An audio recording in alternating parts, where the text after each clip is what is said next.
Hello and welcome, all you wonderful Tubi Dicers. Welcome back to another episode of Star Wars Edge of the Empire with Tubi Diced Adventures. I'm your host, Daddy Tarzan, 82855 on all social media platforms. With us is the wonderful cast and crew of Tubi Diced.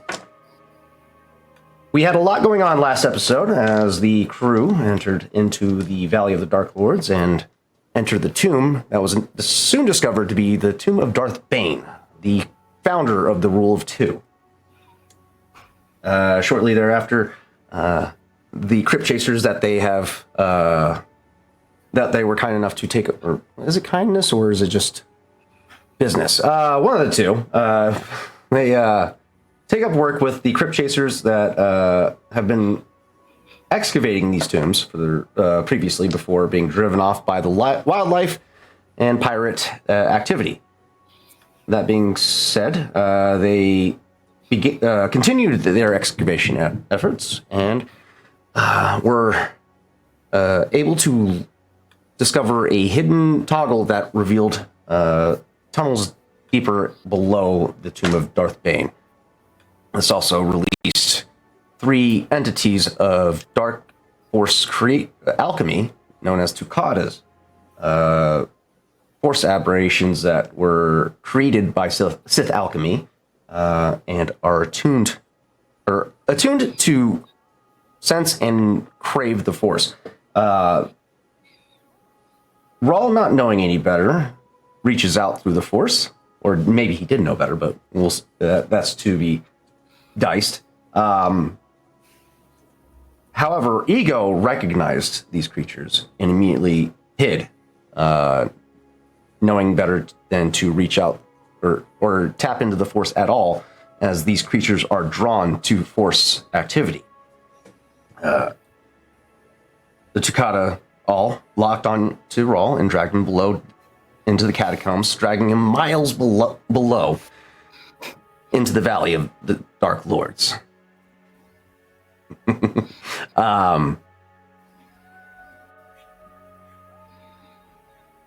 The team chasing after these Tukata, as one of their own was dragged below, managed to eliminate these Tukata one by one, all except for one.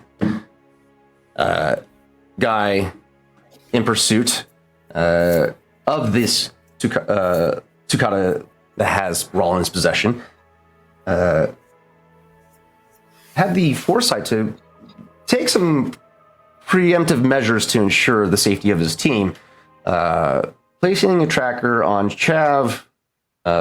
Luckily enough, as Chav ended up in the catacombs lost by himself, the rest of the team remained above and finds himself, along with Rawl, in a hidden antechamber deep below in the Valley of the Dark Lords. As they come to this realization, after the Tukata released Rawl and disappeared, they find themselves faced off with 4 statues of Dark Lords standing in between them and this doorway. As Guy tries to get re-situated with his team, a voice reaches out to Rawl, beckoning him inside. That being said, the rest of the adventure is to be diced, but let's go ahead and get a quick cast announcement introduction before we go any further. Starting off with Guy. Let's go. Please introduce yourself, my friend. Hello, everybody. My name is Victor. I usually go by Victor the Story Weaver in whichever social media network you may try to stalk me in. Currently playing Guy, the best pilot in the galaxy.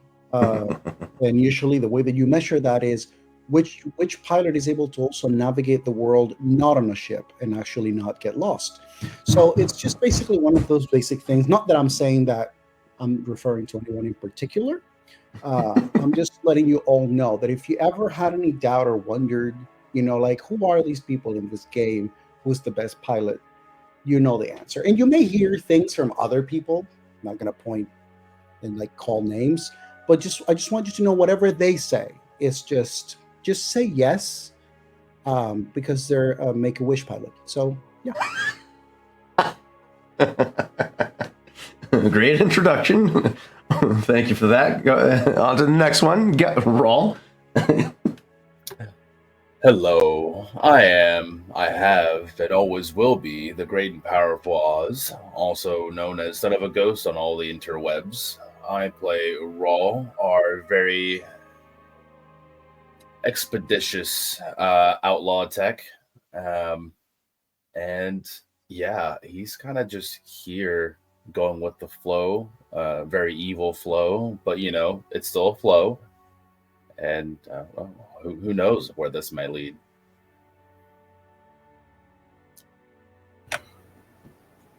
Hi, I'm Matt, also known as War Torn Knight out there on the interwebs. You can find me wherever the heck you want to. It's all under that name, absolutely everywhere. And this evening, I have the wonderful pleasure of playing the best pilot in the galaxy, which I know for a fact because I actually built him that way. There was only one thing that I wanted to accomplish with this character, and that was being the best pilot in the galaxy. So that is why his stats better, his track record better, everything that he has done since the second that he sat in the seat, better than anybody else. Not referring to the party, just anybody else in the galaxy. As if the one and only Chav Agent Visto Lancer had to prove himself to anybody else here. Because I don't see anybody else getting picked up by the ISB because of their piloting skills.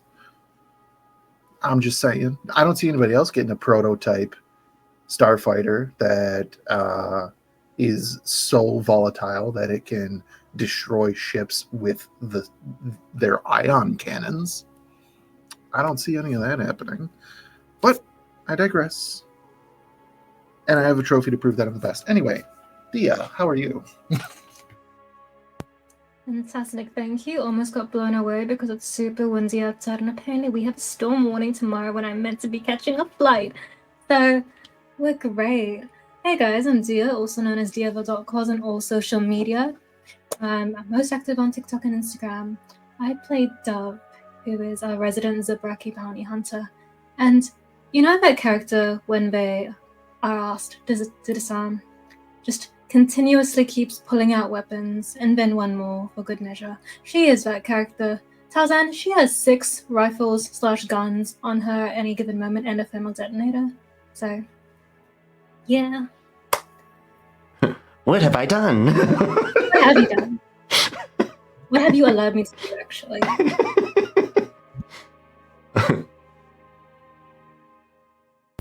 Hi, I'm Ren. I go by Mask Ren on the internet. I play Ego, who is a Twi'lek scoundrel, a gentle smuggler of goods, the provider of services throughout the galaxy. Makes no claims to be the best at anything except some things that we will not speak about on a stream, and has never done anything wrong in his life. I love these intros. They're always fantastic. While everything else that was said is debatable, the one thing that is for sure true, Ego has never done anything wrong in their life. That's our cast and crew for tonight's episode. Cymite, who plays Dr. Bess, will be missing tonight's episode as he wasn't feeling well. So he'll be with us in thought and spirit as his character will be setting up a medical unit here inside the tomb of Darth Bane. I saw that roll. In my excitement, I did things a little out of order. I was supposed to do, the slate and then, or cast introduction, then slate, then the intro of the story. But that's neither here nor there. We're going to go ahead and get it knocked out now. The campaign, Valley of Endless War, is on track to continue tomorrow at the usual time. Dimensional Dial of Dr. Diago is set. No, we haven't made another. We did set. It is going to be Thursday, the 24th. Of this month. Ooh, Yes. saucy. I like it. So you hear it here, Thursday, the 24th of April. We're getting 4 episodes of Dimensional Dial this month, guys. That's pretty fucking awesome. Which is good because I want you guys to move into the next dimension because I have exciting things planned for you. Also, I want to keep tormenting. Where are you? That guy way over there. One who thinks he's cool with his fancy virtual backgrounds and stuff. Who are you talking about? No idea who you're talking about. That's it for announcements. Oh, no, I lied. We don't have a launch date for Frontiers, do we? Let's see. Hold on. Stand by. Frontiers of Eberron. He took the event down, so no, I do not have a launch date yet for Frontiers of Eberron, but it is on the way. So be on the lookout for that. We'll announce that once it arrives. Other than that, that is it for our slate of the week. I already rolled out the story intro. All that's left is to be diced.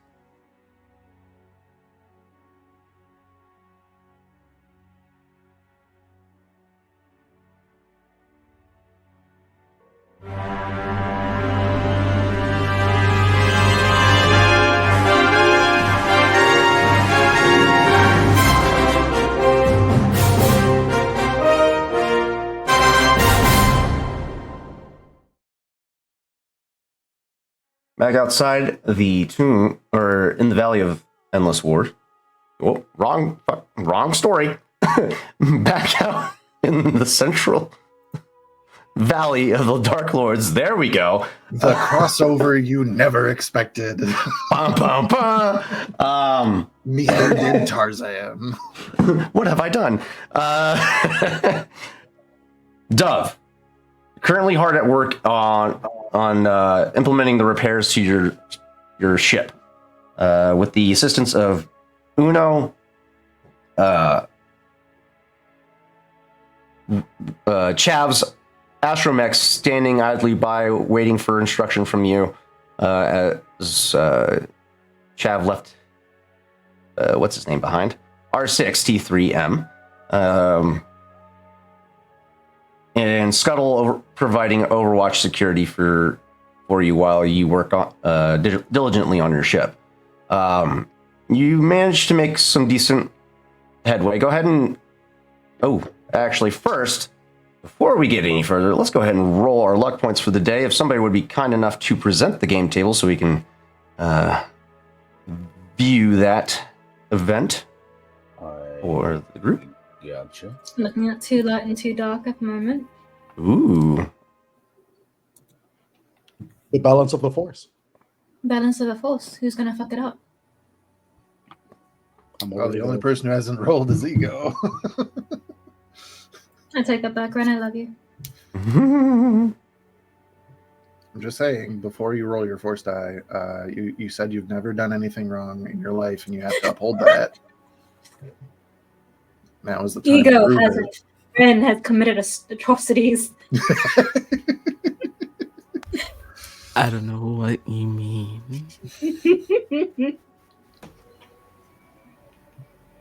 There we go.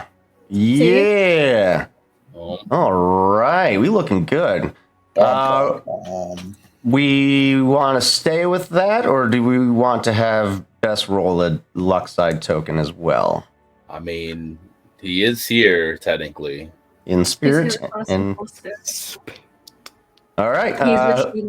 Do you guys want to roll it, or do you want me to roll it? I'll roll it. Sounds like Rawl's feeling lucky today. I am. I rolled a light side today. Oh, all right. Looking good. Okay. We have a balance. We have a balance. 3 and 3. Look at that. All right. Okay. So, Dove, you're currently in the midst of working on your ship. Go ahead and give me what was your ship's damage threshold at? 6. So that's just under half. I believe that's an easy difficulty to repair. Would you like me to roll the mechanics? Yes, please. Ooh, watch your head, dear. There you go. Buff that out. There we go. Recovering strain. Starships. There we go. Where is the damage hull? Less than half. Yep, easy difficulty. Oh. All right.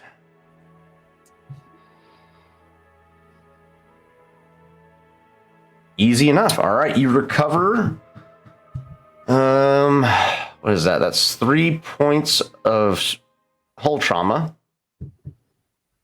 To fix your ship. Deal with advantages.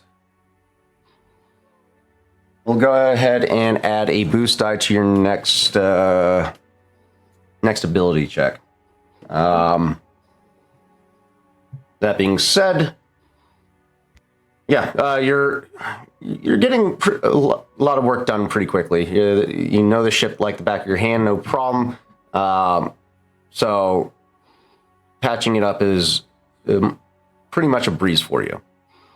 But as you're getting about halfway done with the repairs, you start hearing blaster fire coming from the tomb. You watch your team descend into. What is your response at that point? We're playing a little catch up here.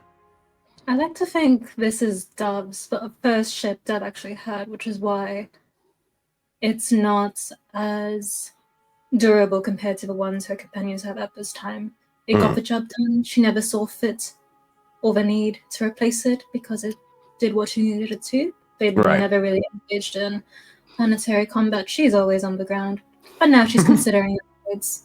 I like to imagine that while she was working on the ship with the droid, she has like very loud music audibly blasting from her helmet that is still audible to those like outside of it. And when she hears that blast fire, you see her just like gently remove, like lower half of her visor so she can hear better to make sure she's hearing what she thinks she's hearing. And she recognizes blaster fire. Plenty well. It's pretty frantic and frequent. You can hear off in the distance as this blaster fire begins a deep guttural roar or howl emerging from the tomb. Some type of lupine creature howling. The droids are all alert in response. Uno immediately begins his scan for life forms, but doesn't detect anything.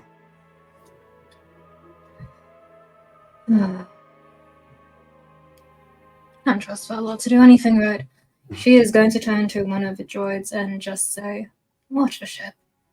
Put her visor back on, sling her rifle over her shoulder, and we'll start making our way down. Are you breaking out the jumpsuit right away? Are you flying over to speed things up? Or are you walking? Can I fly my suit? Yeah, that's what I'm referring to. Are you? Yeah, I'll just use a jumpsuit.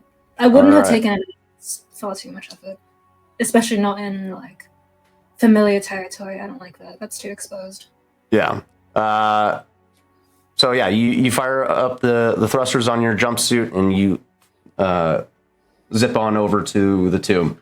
By the time you get there, the battle had descended below, and as you enter in through the threshold, you see Ego off to your left, hiding behind some rubble that's piled up next to a pillar.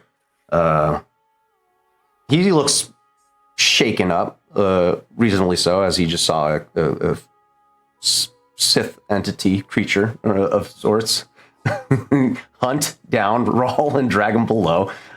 You see Bess setting up, or remaining behind, setting up a point, central point to provide medical aid to whoever has been injured, and the dig team that's hiding behind Bess as well. What do you do? Dove looks to Ego and just asks, "What happens? What are we shooting?"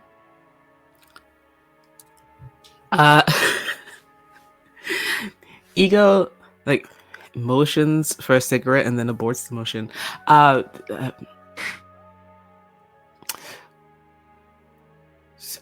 Some kind of force apparition, I think, in the shape of Tukata.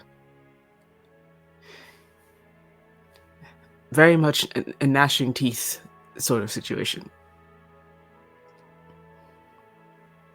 At this time, go ahead and do a lore check for me, if you will. This will be a hard difficulty. Lore check. Yeah, lore check as Ego mentions Tukata.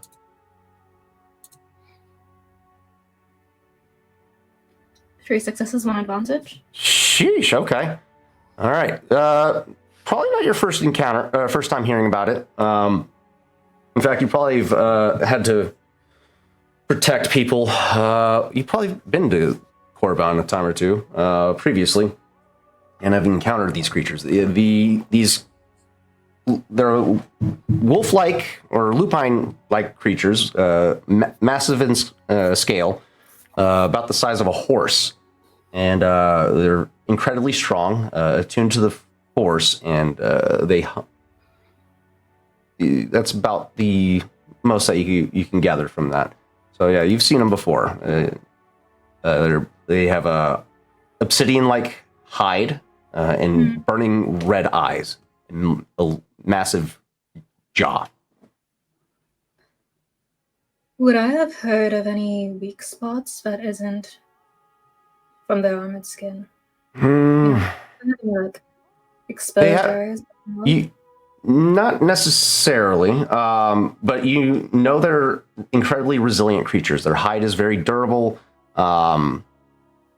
They've been known that they've been rumored to be able to deflect lightsaber blades to a degree.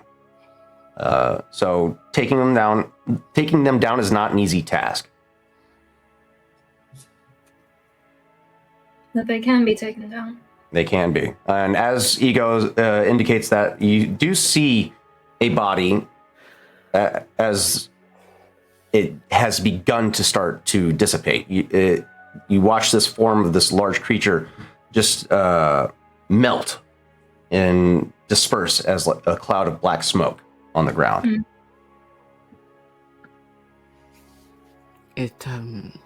It's looking like they took Raw Guy and Chav went down after him. Don't know how successful they are.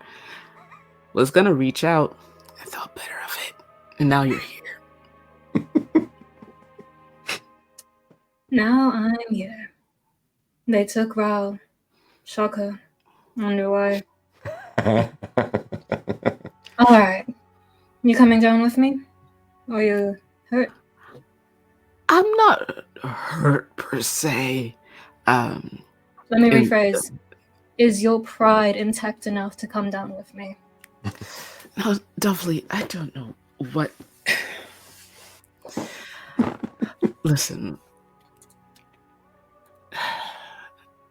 Maybe this was a bad idea in multiple forms. Those creatures, they come after beings like me, beings like Raw. And I don't know about the vibes I'm getting off of Raw lately, so...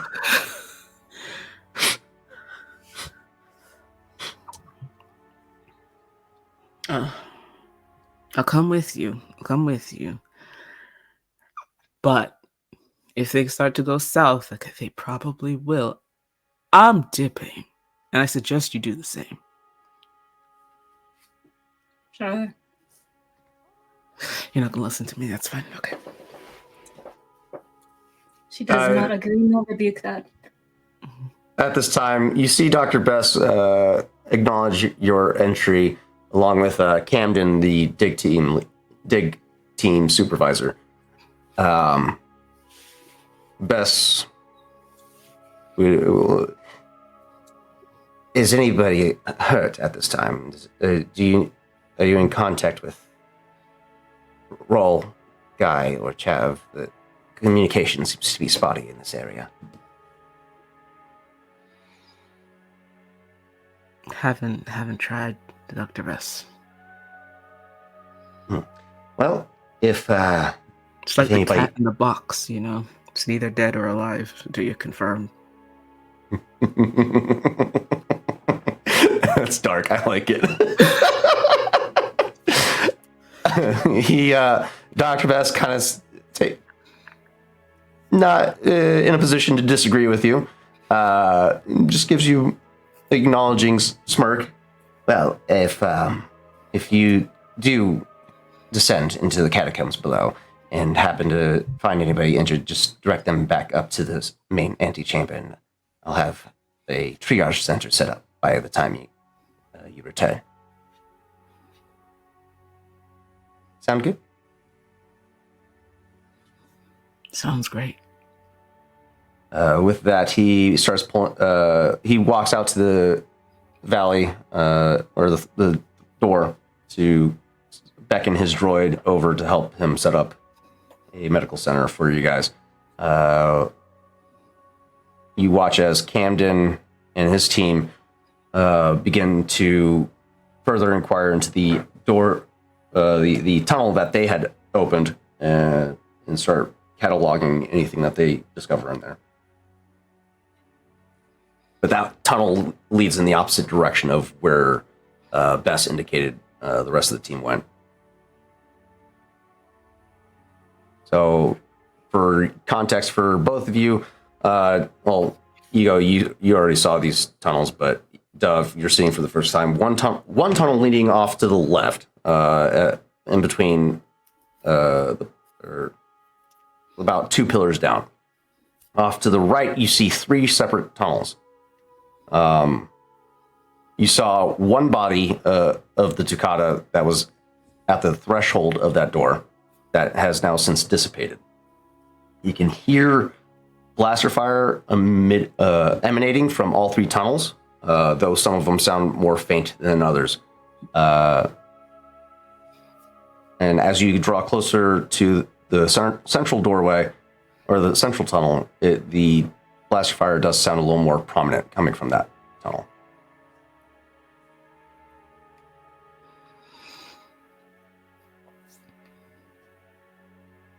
Down in the middle. Or it's the loudest.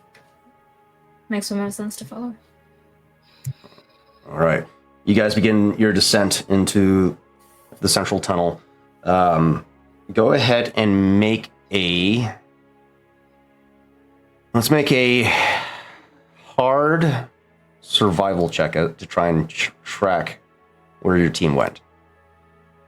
One of you can lead it, and the other can provide a boost die to the check, or you can both make your own separate checks. I go 3 successes. Oh shit! Okay. I guess you can have a boost die then. Dove smells blood. What can I say? Okay. With an additional advantages. Yeah. Okay. So yeah, you succeed. You catch it. It doesn't take you long. You end up catching up to Chav, who's kind of at this point. Chav, you're backtracking to find where you went wrong in your descent down into these tunnels. You've been at it for about 10-15 minutes since you came to that realization that you've possibly taken the wrong turn. And at this point, you see Dove and Ego quickly catching up.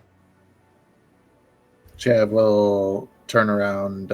So yeah, Chev in his full decked out gear with a heavy blaster rifle in hand, light coming from his exo glove on his left hand as he just kind of like probably like looks at thing, kind of like checks a turn, slowly pans around as you guys are making your way, and then just 1 out of 3. Not bad. Not bad. Wait, you didn't find the other two? We haven't been looking that long. Oh, well, I've been looking for what seems like too long. Like, and then he looks down and he goes, a lot of these footprints are mine. And as you guys are looking through these tunnels, you're seeing blaster scoring intermittently. It looks like Guy has gotten off a couple shots as he was pursuing this Tucata down the tunnels. And as you, with that survival check, you're able to track exactly where Guy went, or what tunnel Guy went down. And eventually you will catch up to Guy and Rawl. Dove wasn't looking at the prints, she was looking at the trajectory of the blast fire. Yeah. And that's what kind of tipped you off on how to find the tunnel. But I would say, yeah. But at this point, our scene's going to transition deeper below the valley. At this point, Guy, you're still trying to coordinate with the team, trying to figure out. You pulled up the hollow projection of the architecture of this these tunnels. Now that you've got mapping technology working, you've located where Chav was, utilizing this surveillance tagger that you've placed on him preemptively. You see, he's not far from your current position, but he is. He took an odd turn and is off a little ways. I will say, Guy's weapons are probably still up in the direction of the temple thing before him, in somewhat the vicinity of where Rawl is standing. Mm-hmm. Yes. To reiterate to the audience, Guy and Rawl currently find themselves in this hidden antechamber that's in between them is four statues, epithets. What? Can't remember the word exactly. Epitaphs. There we go. Of dark lords of the Sith, seemingly placed there as a warning or as a means to contain whatever it is inside this buried tomb. Whatever it is, down here, they seem to be precariously positioned to where all four tombs of the Dark Lords of the Sith are able to influence their power over this, containing this tomb. And as guys remaining cautiously aware of this tomb, Rawl, you continue to be driven towards it. Not forcibly, or not driven, drawn to this tomb.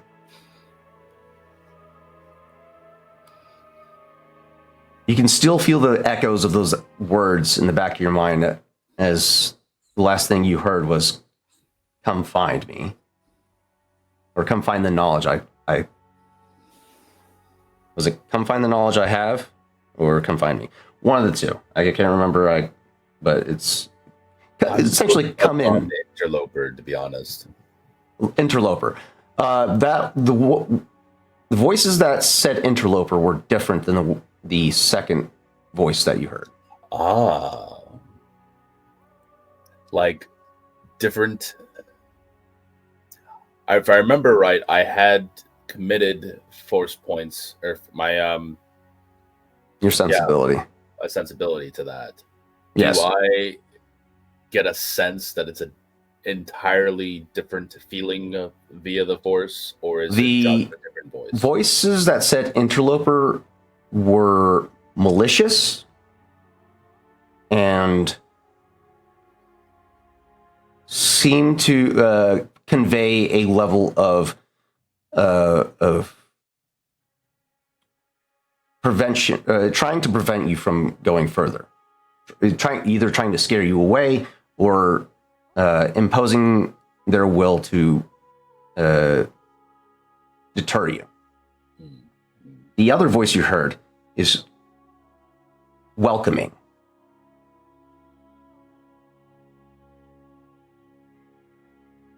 Okay. It wants you to come inside.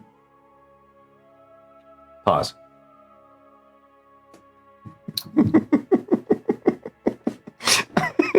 I'm sorry, we don't have the editing team here. Are you telling the chat pause? Chat, don't listen to this man. You go on with your dirty thoughts, okay? Don't clip that. Chat, you know what you must do. One job. One. But yes, this entity seems to be welcoming you. But there are other forces trying to deter you. Are there also hieroglyphs in this room? I believe I said there was.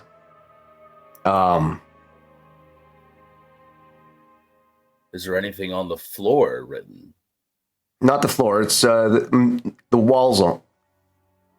But as you do draw closer to the door, there are runes that are scrawled all through the threshold of this door. The runes are in Sithese, so they are not discernible to you. I imagine when we had first entered this room, Raw was still in his like berserker mode after trying to fight off the demon dogs from hell. And Guy had his gun trained on him as kind of a precaution in case Raw flips out. And after hearing these voices, Guy was like, "Hey, what are you doing? Hey, let's go." And Raw basically is just like mind shut off, kind of just at loss, in awe of this room, because it was much more, I guess, grandiose than the first initial antechamber they came into. How tall is this room, by the way? I'd say about 10, 15 feet. This, as you're looking around, whatever this tomb was originally created, it's been here a long time. Does it look older than the antechamber outside? Yes. The tomb is carved of stone, whereas the tombs above were relocated stone. It's not the same material that is naturally present in the Valley of the Dark Lords. So the tomb down here is carved from the very stone that is the foundation of this valley. So the carvings. Not only that, the hieroglyphs are a completely different style than these hieroglyphs in Darth Bane's tomb. It's older. It's an older style of calligraphy and hieroglyphs. The runes on the door are ancient.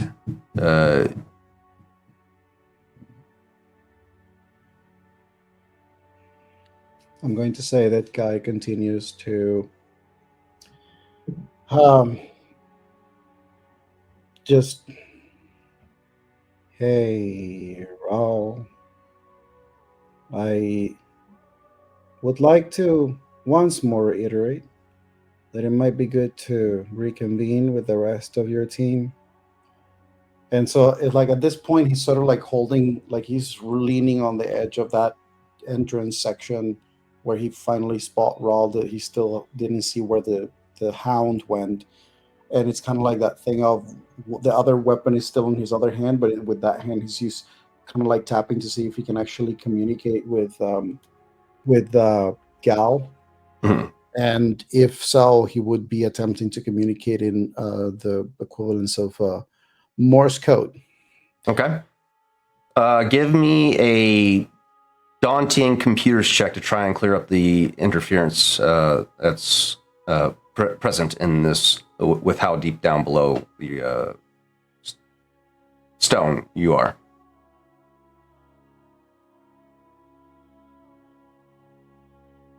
English, it's hard sometimes. One failure, 5 threats to beat. Okay. Are you being sneaky with this Morse code, by the way? Chances are, from the distance that we are, you wouldn't even notice it. Okay. This is like, again, he didn't go all the way to you. He basically stopped when he got to the entry point of the chamber that you are in, probably close to the middle. And this is literally just a very subtle like tap on his wristband while he's still holding the weapon and the other weapon is on it. He will probably be communicating to Gal. The message would basically be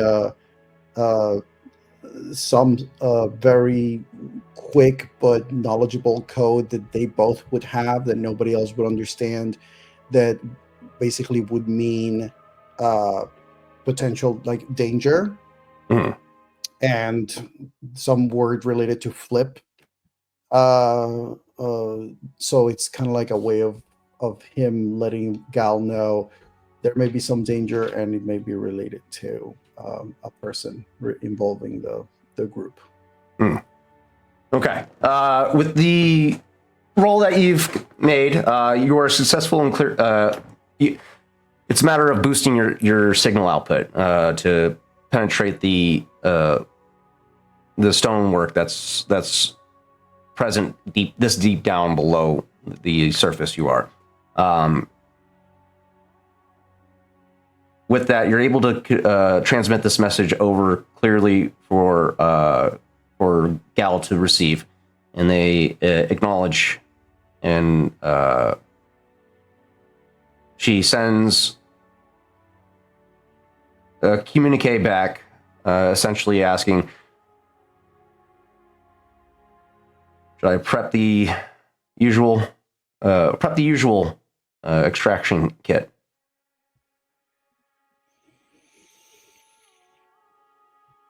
He would probably agree with usual and then ask to add some extra sedatives and also some extra Bacta. Why do I feel like the usual is a missile tube? Don't worry about it. You just get a acknowledgement with that final communique, and she begins preparation of the extraction kit, the usual extraction kit. That being said,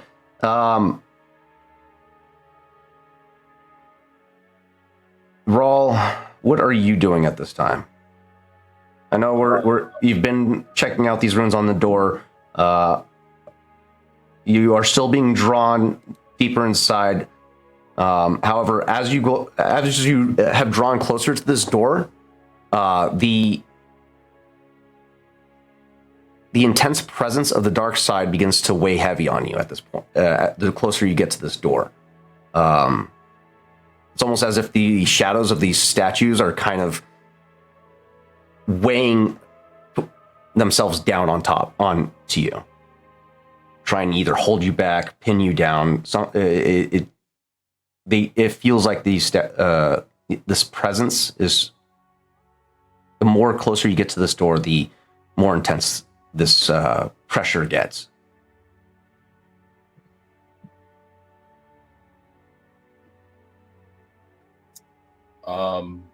How far away from the door would you say I am right now?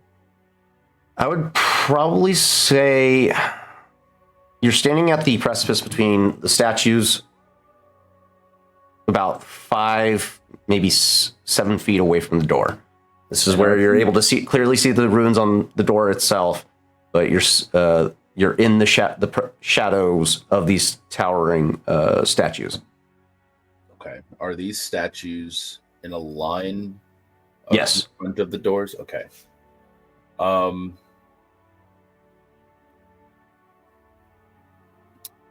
would have not go all the way to the doors, but he would get close enough to fully discern all of them. He would. Would you say that he has like a camera of sorts in his little wrist-mounted data pad thing? Yeah, I mean. Okay. Yeah, you'd have access to camera technology. Okay, yeah. He would snap a picture of the runes on the door, and then he would kneel down and examine the ground to see. One, he's trying to see if there's any footprints that have crossed through here before recently. Okay. Yeah.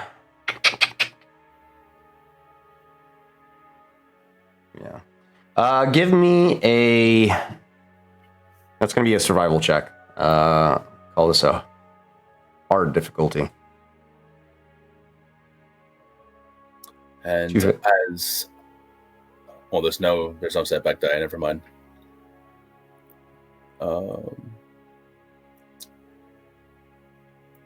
Survival.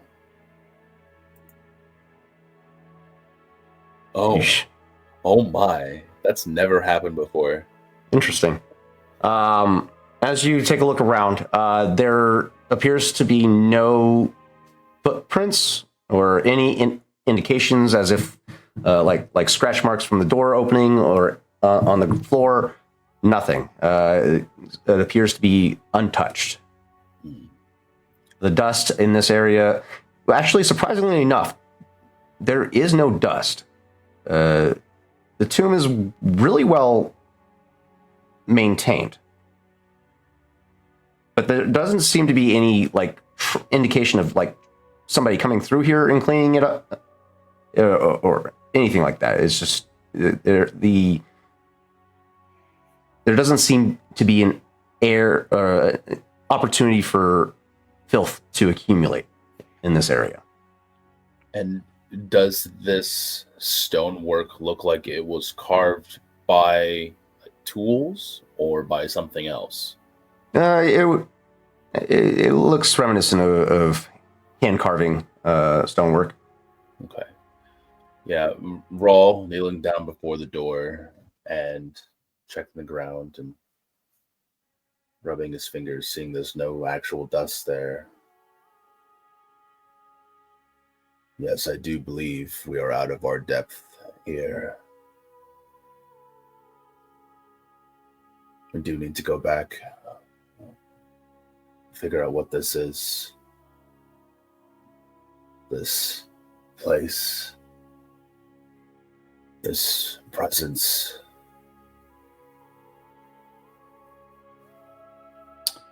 Something is powerful here. Yeah, guy don't like that. There's no presence the guy is feeling. He's just on a. There was a dog horse thing. I don't see it anymore. This thing goes deeper. We should probably regroup. And I don't know if you would allow me, Tarzan, to do like a perception check or something, as the guy is kind of like either or vigilance of like scanning the room and keeping. Yeah. What are you looking for? I would say that at this point, especially now, I would say time has passed where he's keeping an eye on Raul, but Raul's still moving. There's like the ruse, and he's like on the ground, like feeling, like to the dust or the lack thereof. At this point, Guy is just on that, like looking around and just being, what do I need to get ready for? Either from Raul or from this place in particular. Okay. Yeah, go ahead and give me a. Sounds like more of an insight into this environment. So let's go with a cool check.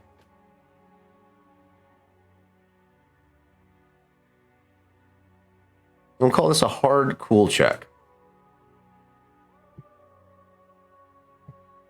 Damn, I'm rolling like shit today when it comes to difficulty. All right. You're trying to get. You're, at this point, you're encountering things you can't explain. A large horse-sized creature manifesting and then dissipating, leaving no trace behind whatsoever. You're trying to assess and prepare to deal with something that can apparate and dissipate like that. You recall the difficulty it was to try and take down one of these, and remembering how thick of a hide these creatures had. If you encounter more of these creatures, you're going to need heavy weaponry to deal with it, especially if it's a larger pack than the 3 that you just dealt with. Taking in the environment, you would have done a basic geological scan of the planet, or a planetary scan to figure out what type of life forms you would be dealing with. One thing that does come to mind is chlor slugs that are native to this planet. Chlor slugs, as you would know after doing your research, are large worm-like creatures with funnels for mouths, no eyes, large mandible limbs that they use to claw and dig their way through terrain. They're burrowing creatures, and they're about the same size as the the Tucata that you just dealt with. Very reminiscent of the the worms that Matt's droid character blended up way back when on Hoth. Remember when you turned into a giant blender? Yeah, when I became a Beyblade. Yeah. I cannot recall. They are large creatures, so you're gonna have to worry about generating too much vibration when it comes to traveling through tunnels and on surfaces. So, are these creatures that you're describing now? Are they? Did I spot them now? Is that what we're saying? No, you haven't spotted them, but you would know that they're part of the native wildlife on this planet. Gotcha.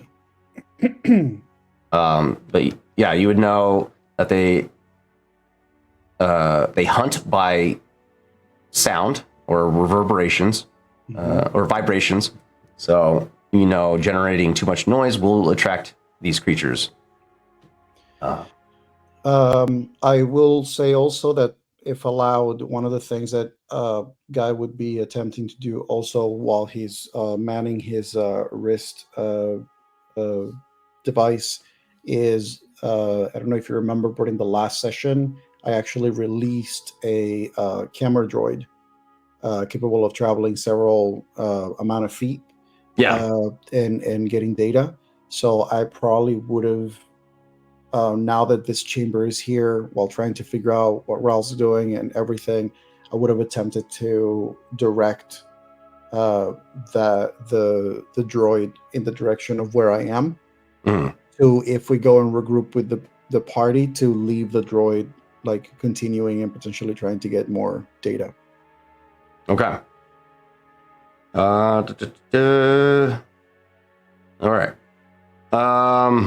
Yeah, that can happen. But at this time, you do get a ping that Chav is drawing closer to you. He's only about 10 feet away, down further in the tunnel from you. And it's at this point, Chav, Dove, and Ego, you guys spot Guy standing down the corridor from you guys.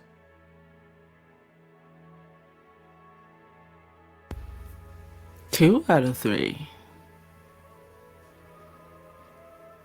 Things are looking up, people. I would See- say for you, Yeah. Ego, the closer you get to this antechamber that guy is currently standing in, the presence of dark side energy is surmountable. It's the air is thick for you down here. Palpable, even.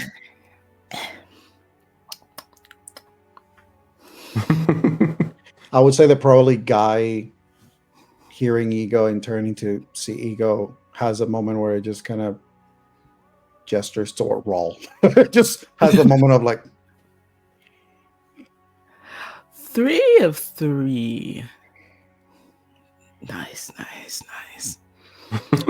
Cool. Well, that's everyone. I think we should all be heading out of here. Like, looks where a watch is not soon. Not really hearing anybody enter. Rawl stands and straightens, pulls out 2 glow sticks and cracks them and tosses them to either side of the chamber to get more light going.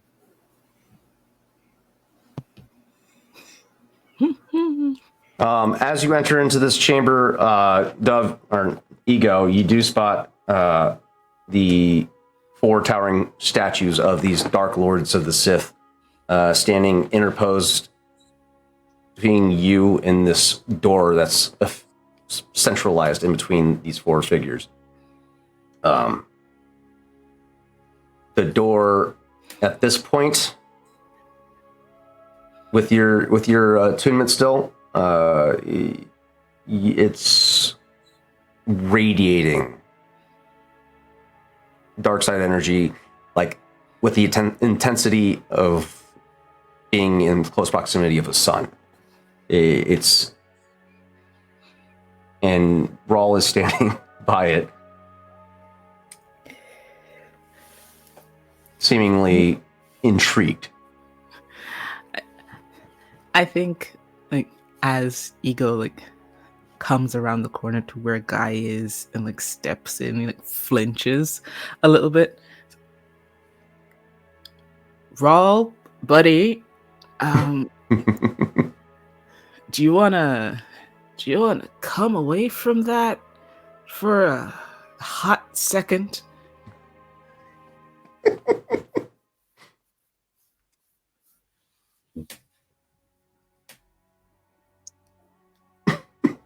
Try to decide.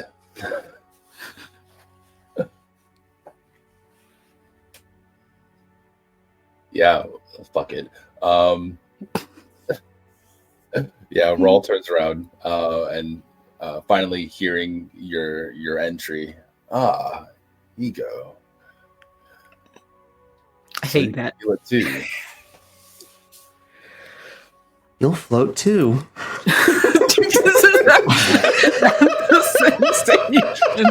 That's the sensation. All right. I'm going to say that Rawl actually getting, or rather Ego getting Rawl's attention, and Rawl having tossed a couple of glow sticks on the floor to get some more light in the area. Guy is going to sort of like step a little deeper in, as if like to kind of keep still weapons, weapons up, Yeah. kind of I moving around into the dark areas, sort of like getting close to Rawl, as if like to try to cover whatever blind spot. Like if Rawl is looking in this direction, the runes are here and everything. Like Guy's basically like over here, potentially like looking at all the other wall areas and stuff. So he's like, still probably like get close enough, like within 5 feet or something, but kind of just looking in the other direction, sort of like at the hope of like, hey, so I'm in this area now. You're looking at Eagle that way. Wouldn't it be nice if we just all started like a nice, happy family to just move in that direction?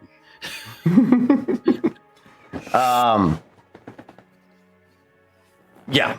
So, Rawl, yeah, are you still intrigued by the story? Are you trying to inquire further, or are you following the direction of your team to retreat for a moment and reconvene? Can I coerce you into rolling a destiny die, or not destiny die, but a force die to see if Raw had brought any kind of books from home, possibly with any kind of knowledge of this, or not knowledge of this per se, but like knowledge of like hieroglyphs and stuff.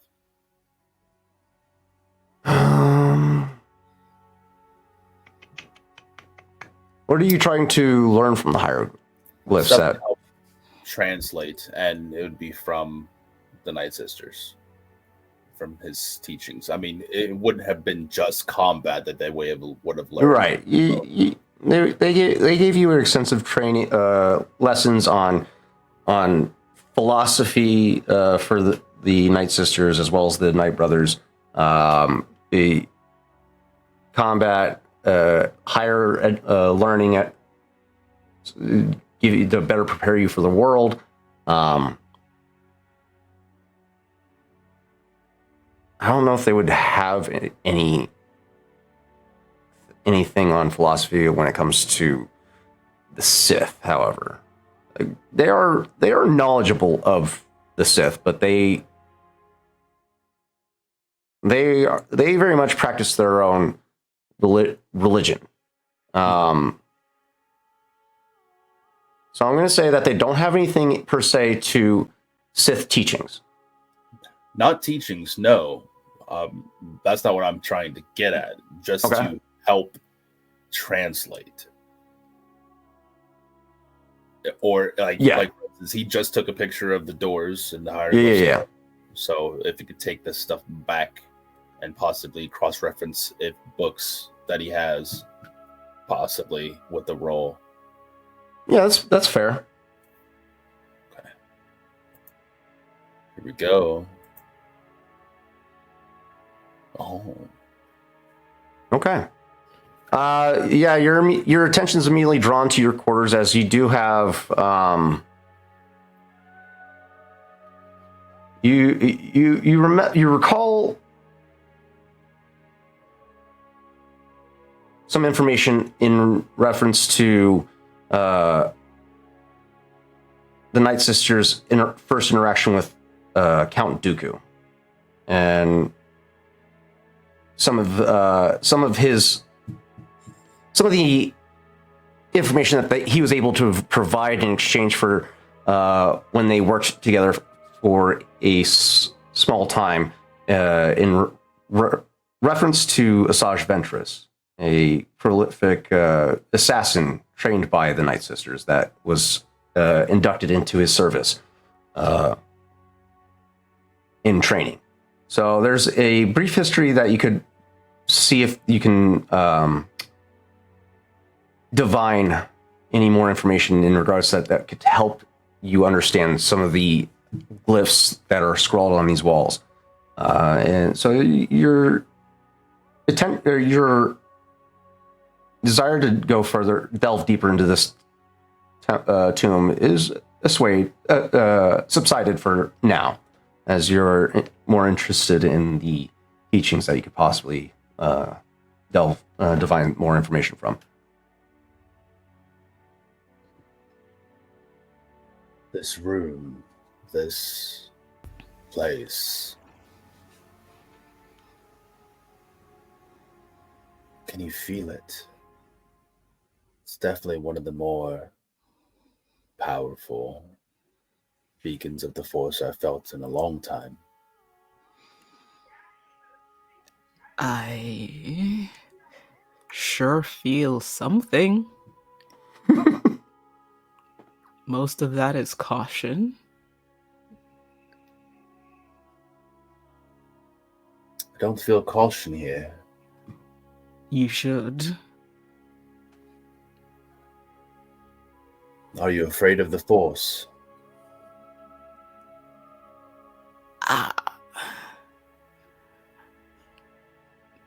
You know, Rawl, and Eagle's going to take another step forward as far as he dares.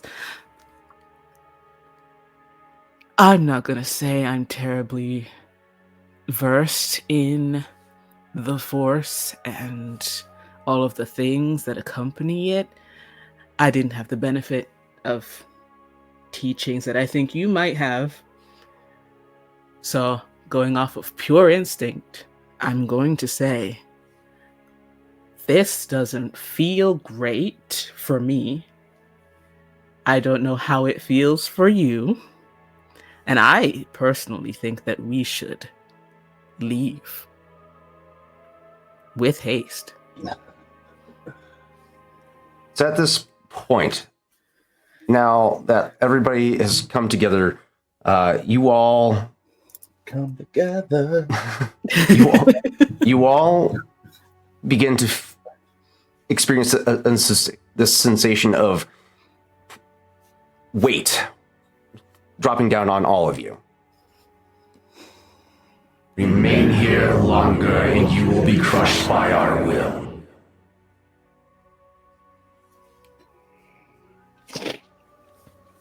Does everybody Everybody hear heard that? that? Yeah. You have been warned. Everyone heard these voices. Hey, Raul, old buddy, old pal. Is it coming from the room or is it coming from the I statues? don't give a fuck. I'm not asking you, good sir. I know you're not, but That's a good question.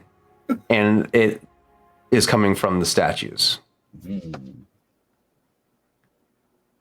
any visual response or just auditory? The pyres or the torches, that visual green flame that you guys all saw when you first entered these tombs, the flames expelled into a wall of fire around you as these voices erupted. Oh. And as the voices silenced once again, they retract back into their sconces. Sconces is the word I was looking for. Did everybody hear that? Because otherwise I have a translator in my pocket if you need to be clearer. At the fireworks display, Rawl had whipped around Vibro X in hand and observed everything. Curious. Well, yes, I do believe you're right. We are indeed out of our depths here. Yeah, what the hell are you going to do? You're going to cleave the fire with an axe? Well, it certainly would be a first try. Yeah, last try too. Come on. There are people who do the dig thing and, the spooky magic stuff, so let's go let them do that. I do the spooky magic stuff, as you so call, if you remember.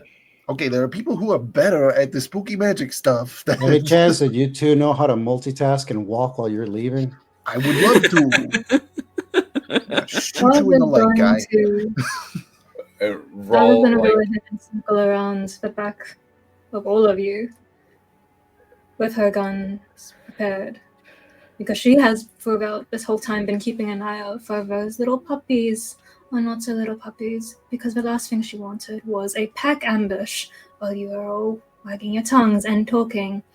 And she is speaking directly to Raul in Dathomiri when she says, I'm not one who cares much for warnings of others, but in this case, this would be best left in the hands of those more studied.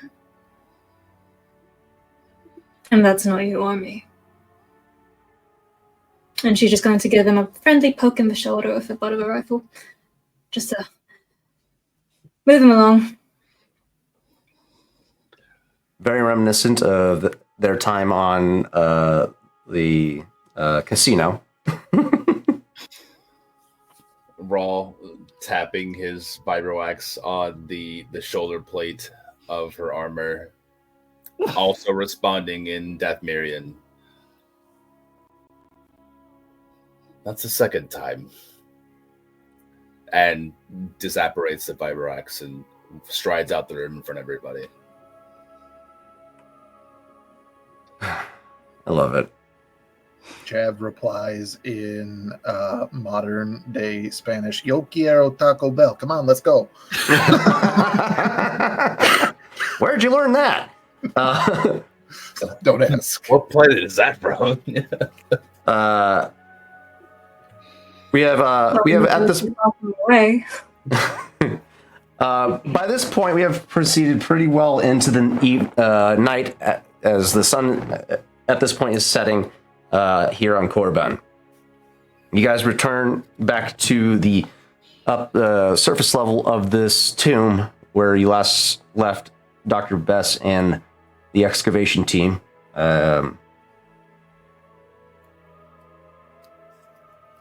At this point, the medical camp has been established by Dr. Bess as he watches you guys return from the catacombs.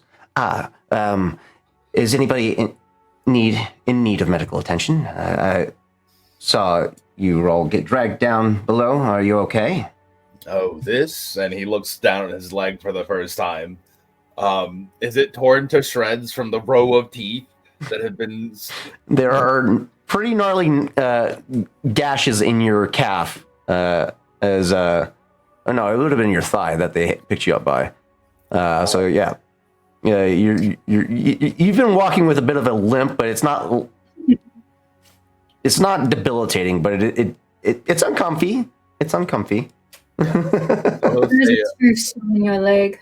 That wants that. He'll say, "Oh, this," and he'll look down. Didn't nick an artery. I'm fine. Do you have, I don't know, some bandages to stop the bleeding or something? Best we treat it with antibiotics, just in case if there's any infection that will occur. Please take a seat, and I'll begin my examination and treatment. Well, rolling his eyes, sits down and acquiesces the request. Bess does his thing and treats you, giving you a series of injections for anti-inflammatory, antibacterials, some immunity boosters and whatnot, and begins packing the wounds and wrapping him. Meanwhile, the rest of you begin to, as the night sets, begin to set up your... are you guys camping out inside the tomb, or would you guys retreat back out to the exterior to camp out in the valley? Wherever we are, Ego is chain smoking. This planet is not comfy for Ego.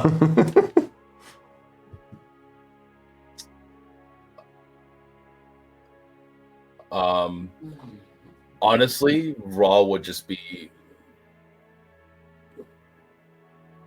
Probably there would be some kind of whiskey bottle of some kind on the ship, and while the doctor is patching it up, he's just sitting there, just bottle at hand, just drinking away. It's at this point, Camden returns from the corridor on the north wall to where he originally found the switch or toggle. The chess individual approaches the team. Investigation has proven to be fruitful. We have found another chamber that seems to possess a type of ritual chamber of sorts. But the ritual seems to elude us for the moment, but my team is preparing for camp here shortly after they finish cataloging and removing the rubble that obscures our trajectory, our progression. A ritual, you say? Yeah, at the mention of ritual, Chav looks at Rawl and goes, "Rawl, buddy, earmuffs, earmuffs." Well, then you might be interested in this, and he'll just do a little thing on his wrist and just flick him the details from the pictures and all the stuff that he had seen in the chamber. Camden, you show Camden these images. His interest is immediately piqued as you show him the epitaphs of the four Sith Lords standing in opposition of this door. The close-up pictures of the runes inscribed all across the threshold of this doorway. And he leans in close and to get a close examination of these scrawlings. It seems you. Did you find that below? Interesting. Some ways down, yes. Can you read them? What we have here is ancient Sithese, a language long dead. This language was prevalent thousands of, if not dozens of thousands of years ago. Intriguing. Seems to be a type of ward or prevention of either entry or exit of this tomb. What's even more intriguing is there is no dust down there. Have you been lying to us and you've been here longer than you say you have? We've only been on this planet once before, as we've told you. We were driven off by the wildlife as they started killing off some of my dig team. And we deemed it not safe for continued excavation without security. Then if what you're saying is true, something else slumbers down here. There are, from my knowledge, some magics that the Sith would enact to preserve bodies or locations from degradation. It could possibly be that type of magic. Curious. I would like to examine this chamber as soon as possible. Not by yourself, you won't. Yeah, and you ain't going down there until you stop hobbling, Peggy. Hobbling, I'm fine. And he'll just kind of like roll his shoulder and he will use the ichor infusion to gain some strain and recover. Oh, yeah. That too. You did. You also took a bite to the shoulder too. That's right. Mm-hmm.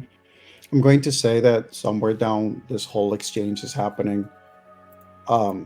Guy now is like, again, he's once more on like execution mode, because now it's not just the terrain and the potential knowledge about the place. Now he's seen some of the threats and potential familiar face threats. And so he would probably, as people are having the conversation, he would start making his way out probably at the same time as like Gal was coming down dragging like a missile tube, and then it's just that moment of going like, and then Gal just has like the pause, and then you just see Gal just sort of like turn the 180 and just certainly started dragging herself back to the ship to hide the tube before anybody else sees it. I would say there's also a moment where a guy would check with Dove about their ship, and so it would probably be of how's your ship doing? I mean, it's a piece of junk, but it's still all in one piece as far as things go. Oh well, it is now. Is it ready for takeoff? If takeoff were to be needed? Would It's it be serviceable. Yeah, it's serviceable. You took some of the scrap metal from the recovered parts that Guy and Ego were able to bring down to the surface after the battle up and above the atmosphere of the planet. So you patched up the hole from the blast, made some repairs to the hydraulics and whatnot. So the ship at this point in time is now serviceable for flight. Yeah, she'll fly. Good. So I don't know you all very much. But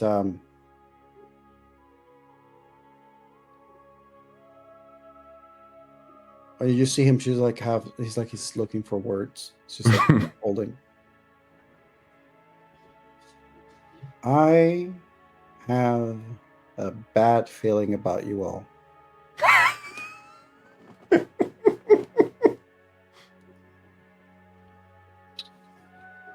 She just blinks at you twice. Wow. Really? Shocked. You wouldn't be the first person to be saying that kind of thing. I have no intention of being the last one either.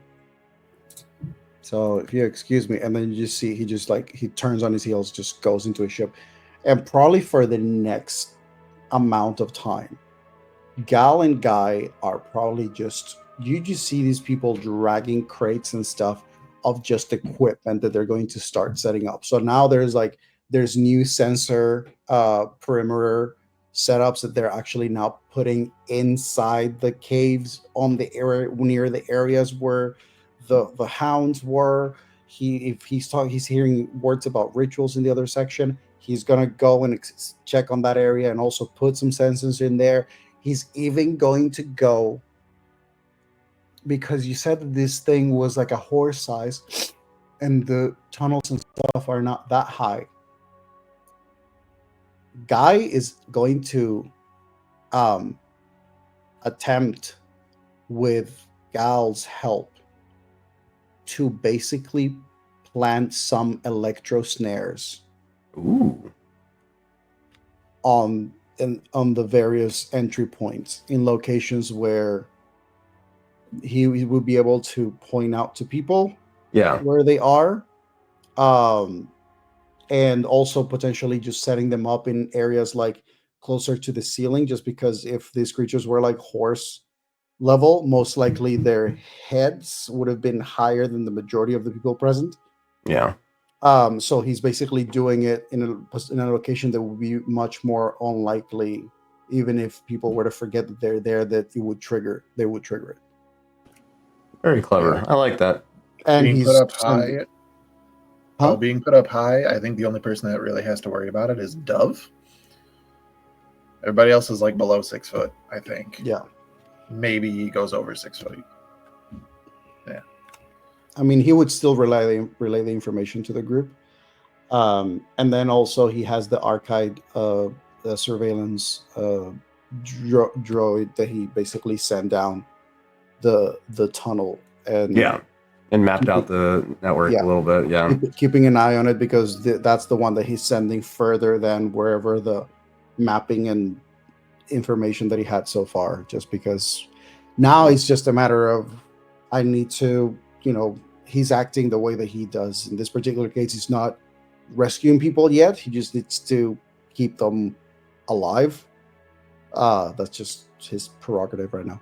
Go ahead, and I don't have a specific droid set up for you just yet, but you go ahead and use the remote droid that I gave you guys as a stand-in for yours, and perform a perception check with him to finish mapping out the tunnels.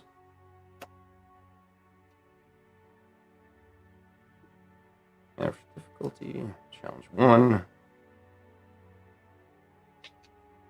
What type of check? Perception check from the droid. The shield remote. Can I persuade you to do it with Gal's stats? Well, you're using the mapping droid to... Sure. And it's a remote. So give yourself a boost die with it. I don't think you would be able to make it even with a boost die. Like, the stats are literally one green die on everything, mostly. Hold on. Where's my droids at? Where my droids at? Where are my droids? Are these the droids you're looking for? I definitely am looking for a droid. We need a surveillance droid. That's what we need. Let's go with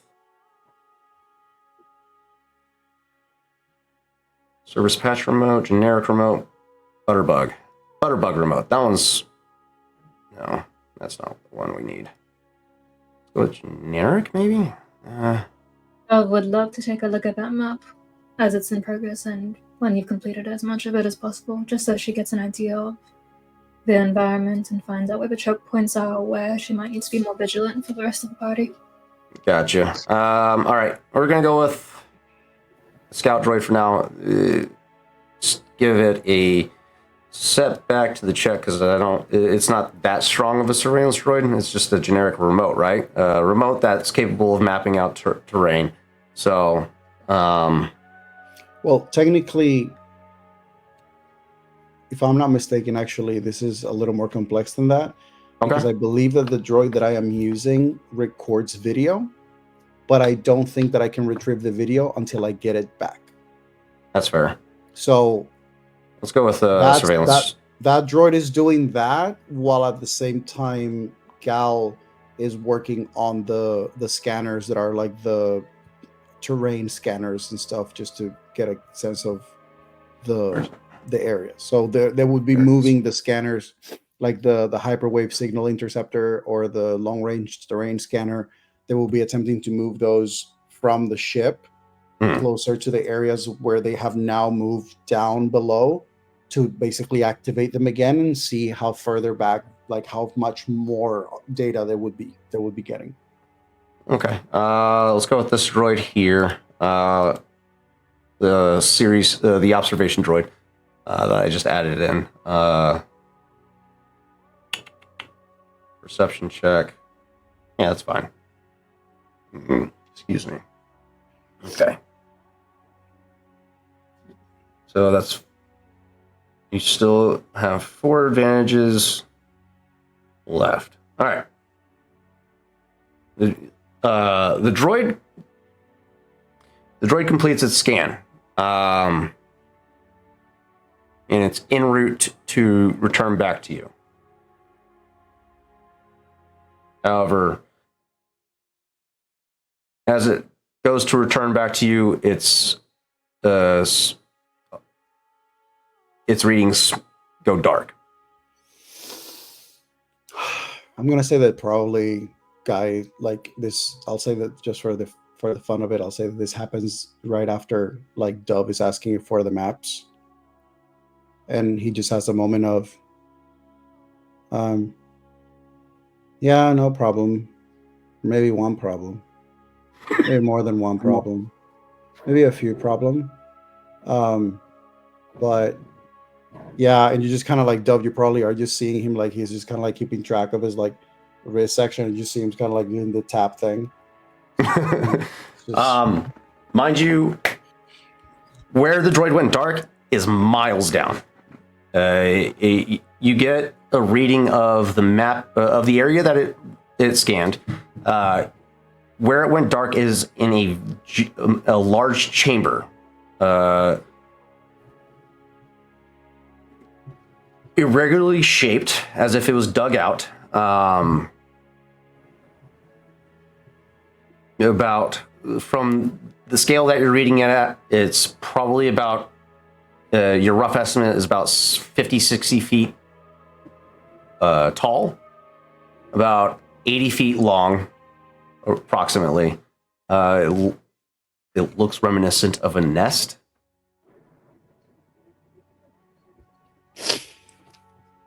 Or a burrow of some sort. Probably guy has a moment where it just sort of studies the data, and then it just sort of turns to Dove and goes, what does that look like to you?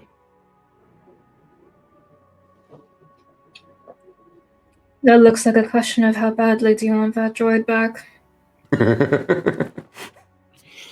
You see him to kind of like look at you, look at the thing, look at you.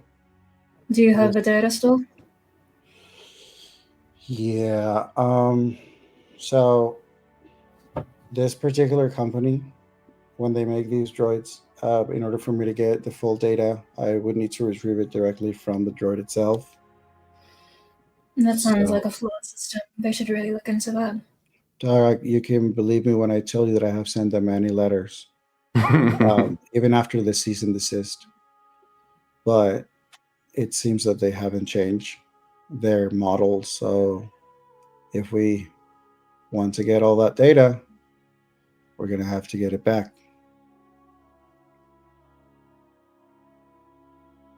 Do you have a route to go down to it? Did you get Go ahead. that much?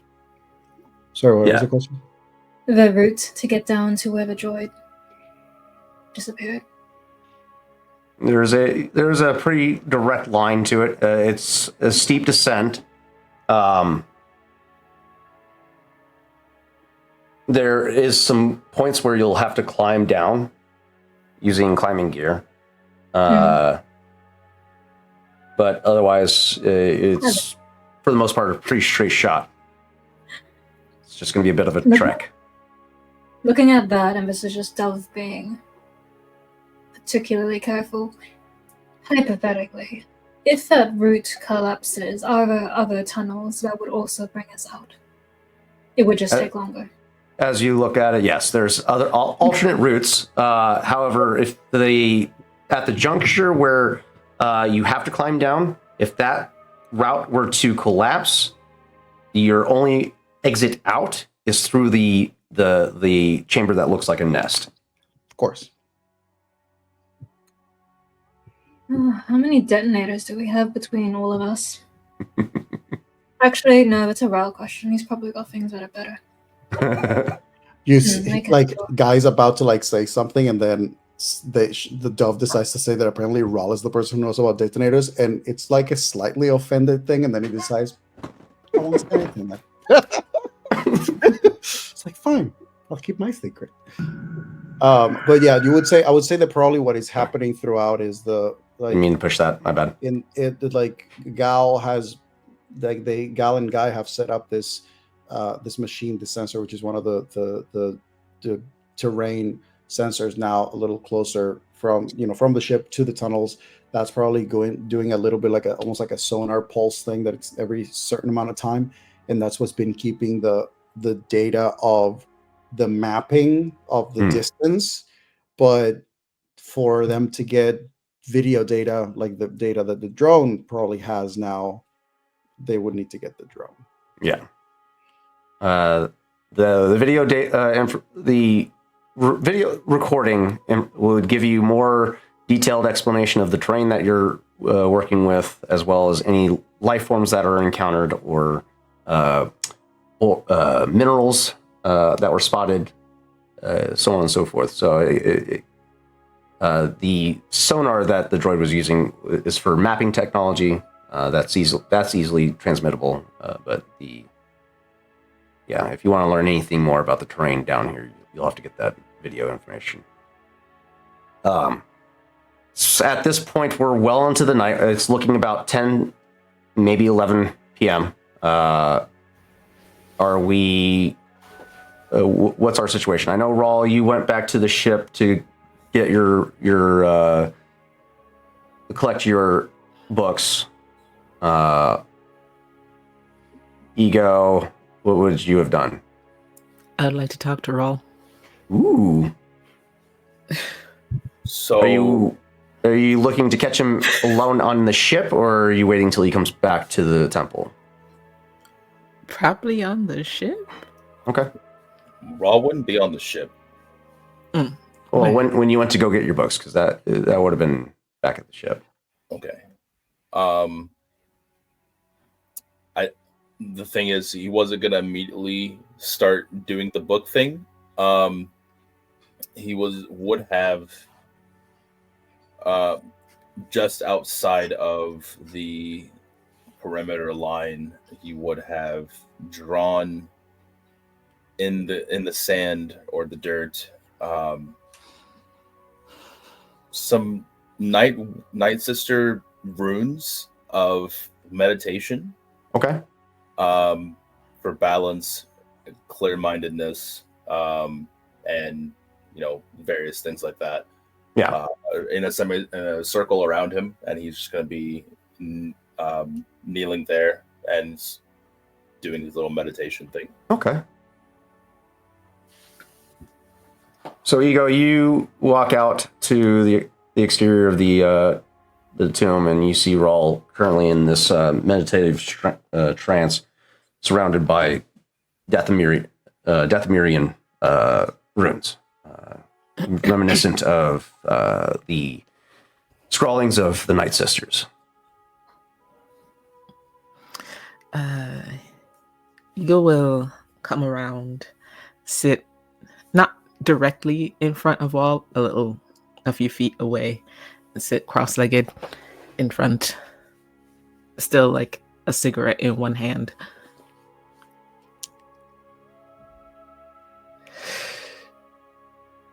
Wild shit down there. And I'm just gonna check with you right now before we go forward with this. I need you to tell me where your head is at regarding what we felt down there. Rawl opens one eye and looks at you. 1 moment, 2 moments, just kind of taking you in. And closes his eye again. Is this your first time encountering the Force? As powerful as this?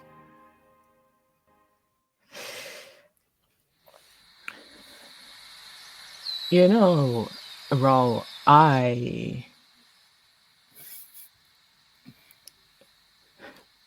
maybe it's not clear to you. There's not been a whole lot of structure in my life with regards to the Force and this kind of measures and all of this. Like I don't know what you have written here. I don't know anything about what was written down in that temple. And you asked me if I was afraid, and I'm gonna say no. But it makes me wary that you're fine with it. Because it didn't feel like what I'm used to.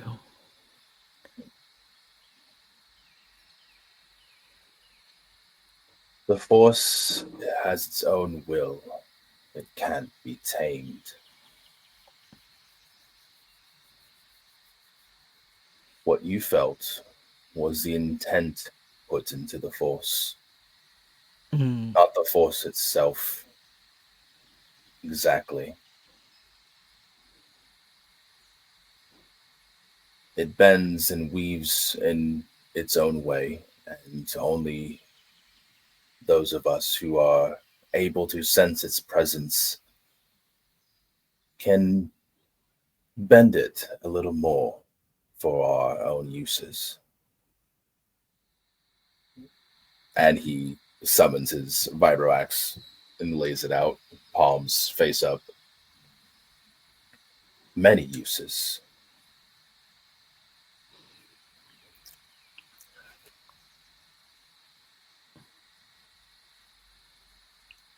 You shouldn't fear what you don't know.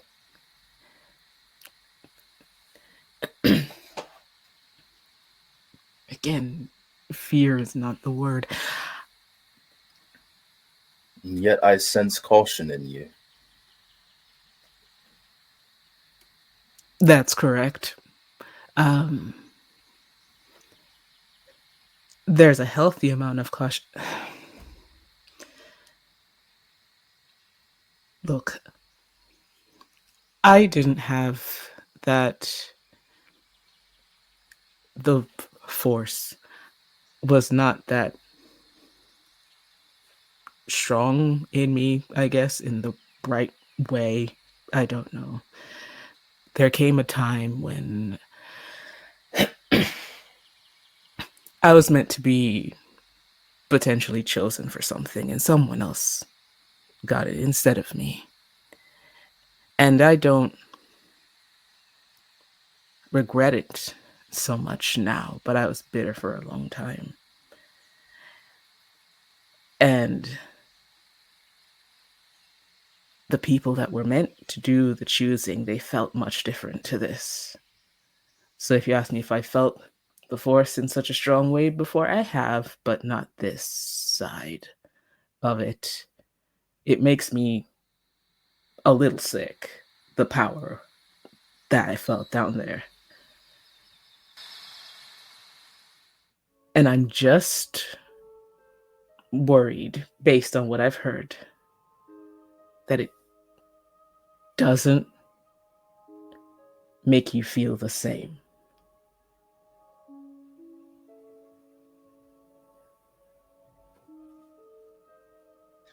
My master has always told me, redcon that. My teacher has always told me, the Force will only break you if you let it. So don't let it. And you think you're stronger than what's down there? Stronger? No. What's down there, as I said, out of our depth. It felt like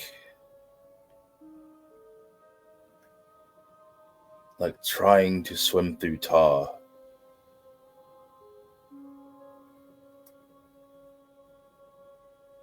There's definitely more than one thing down there.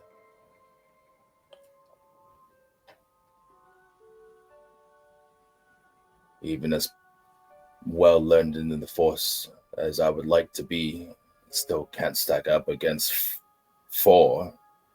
It definitely seemed like it was coming from those statues there in front of the doors.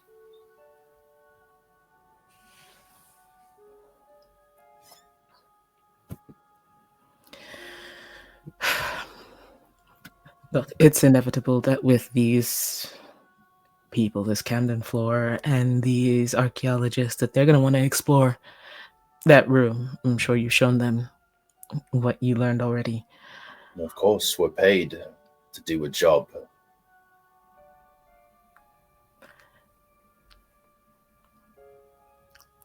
Beneath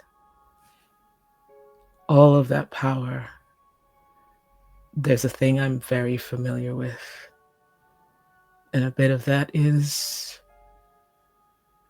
being able to manipulate a situation to get an outcome you desire.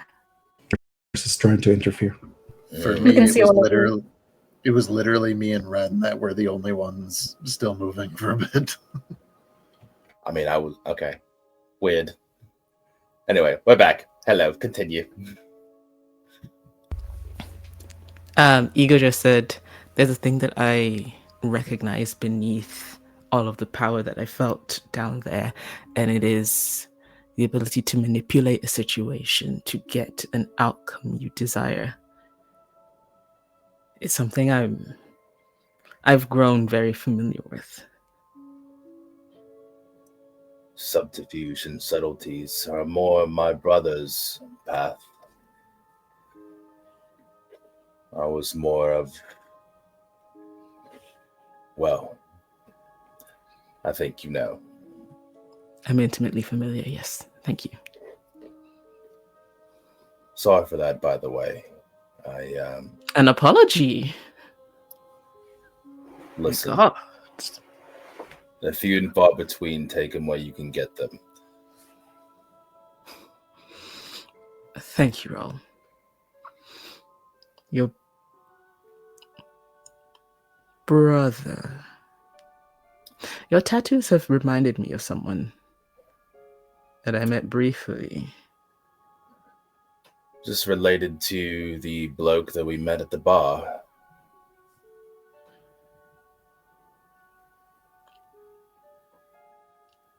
In what way? I don't know. You keep your secrets, much like my brother does. Oh, no, we don't have to talk about him ever again. Ever again. In fact, the less we talk about him removes his presence from the future. I find that the Force works in mysterious ways, and it always brings us back to those we love and those we hate. For that feeling is one and the same.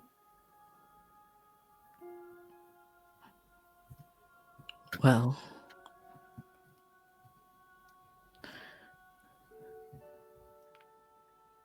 for all he's done, I don't really truly despise Vren, and perhaps that is some broken thing inside of me.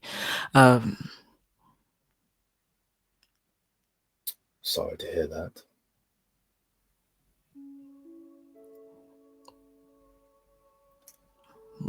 Perhaps the Force brought Vren to me, and maybe the Force will return your brother to you.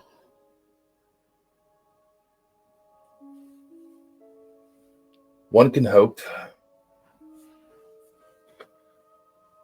Though why he chose to leave then in our most dire time of need, one can only imagine. Oh, is the Force not mysterious in its ways, and something other? I don't know. Sure, Battle of philosophies. We love it. Sure it is. However, we do only have our own part to play.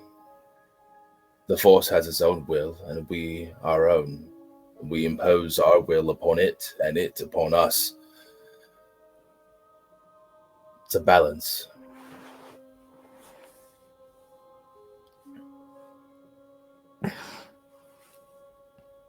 Balance.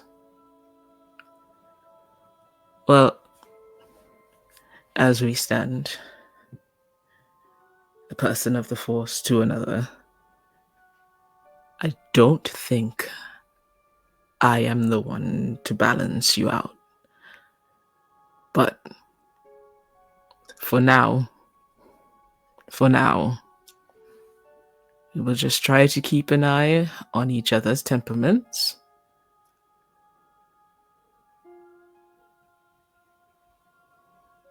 In the hopes that nothing goes too awry. To be fair, that was always my brother's job. I loved how painful that sounded.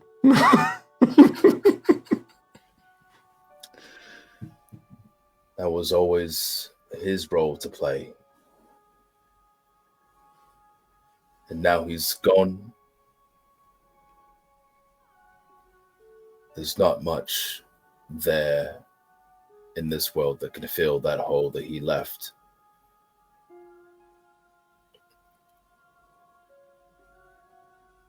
If I'm not going to rely on you, I'll tell you this now. I don't believe that you could ever be that for me, nor would I ask it of you. But there is something here that aims to crush the one, but maybe with the power of two. Maybe we can stand a chance.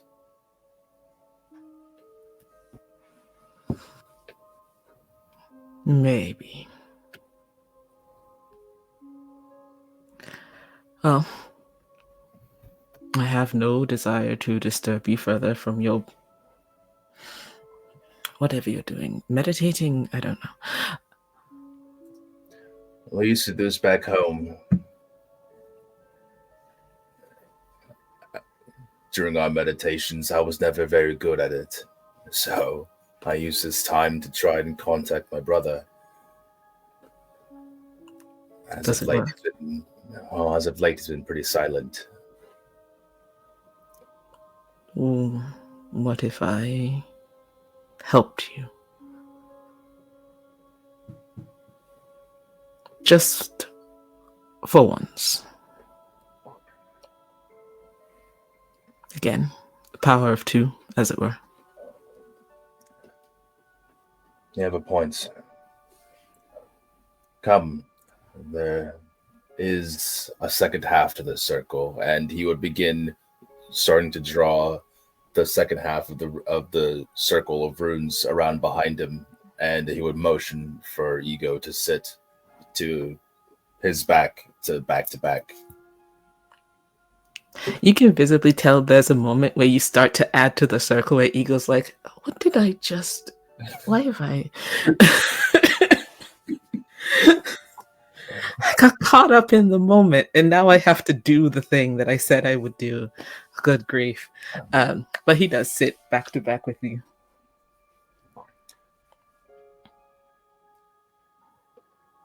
As you two have this heart-to-heart, as it were, with one another, and come to this arrangement where Ego, if only slightly apprehensively, agrees to help you out in this moment of meditation to try and get a sense of your brother. The two of you sit back to back as you take in the open air night sky of Korriban. Despite how ominous and daunting of a planet this planet naturally presents itself with, there's a moment of peace that you can find as you take in the night sky, the moon glowing brightly, stars as far as the eye can see. Your eyes lock in on a singular star in the sky, almost as if you kind of are imagining that star as Dathomir.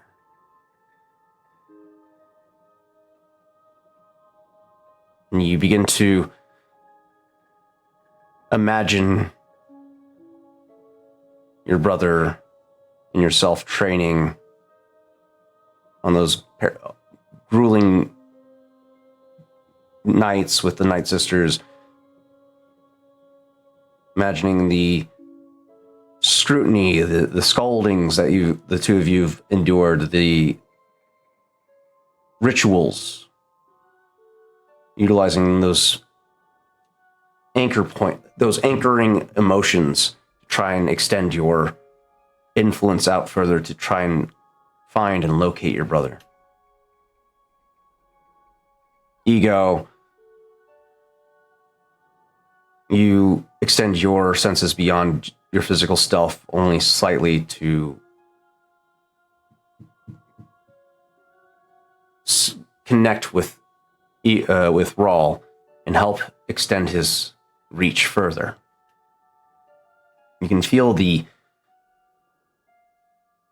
conflict within Rawl, the desire to want to be reunited with his brother, but also the resentment for him abandoned, the state of, or this sensation of feeling abandoned by somebody he wholly trusted would always be by him.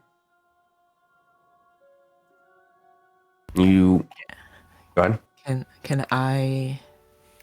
Can Ego, recognizing that, try to reach into a similar emotion that he has buried and persuade Rawl in this moment to let it go just for a second? I'm gonna have to do a dice roll.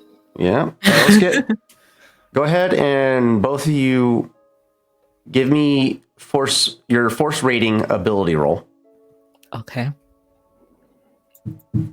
So whatever your force rating is, roll that many force die. Big. Oh, shit. I say I will also suffer 2 strain to pump it to 3 as well.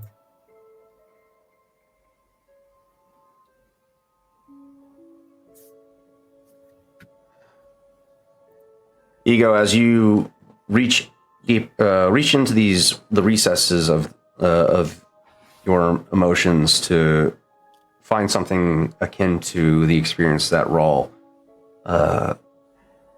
is currently experiencing. You're able to identify and make that connection with Rawl. Rawl, there is a moment of clarity for you. You can feel Ego's influence in this moment. And you can find yourself in this moment to will yourself to forgive or let go for at least a moment. But that decision is ultimately up to you. He wants his brother back.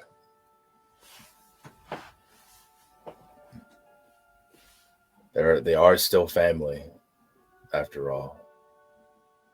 So, yeah, there's still pain from the loss.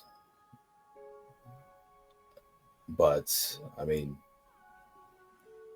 anything to get his brother back, yeah, he'll give it up.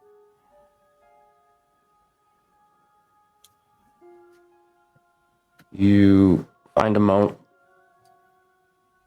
yourself with a temporary sense of relief for the time being. And with that, you're able to relinquish 1 point of corruption.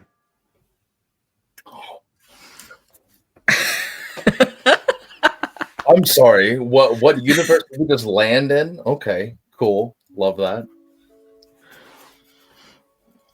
And with that, the two of you extend your influence out further into the galaxy in search of Rawl, or of Oho. Raw looking for Raw. That makes so much Yeah. sense. I find myself. You extend your senses and you center your focus on the last moment you had established connection with Oho. You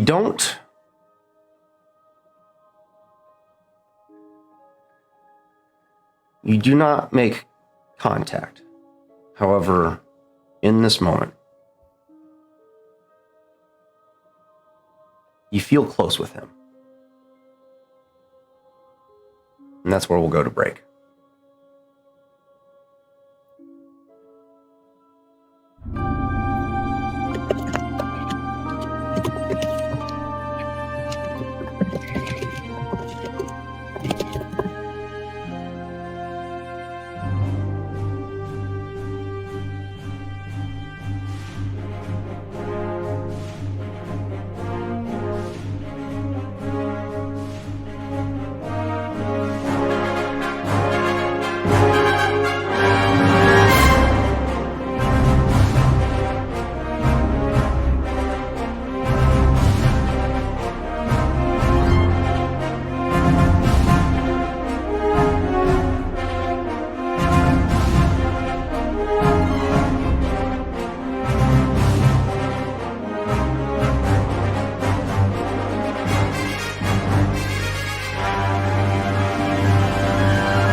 Okay.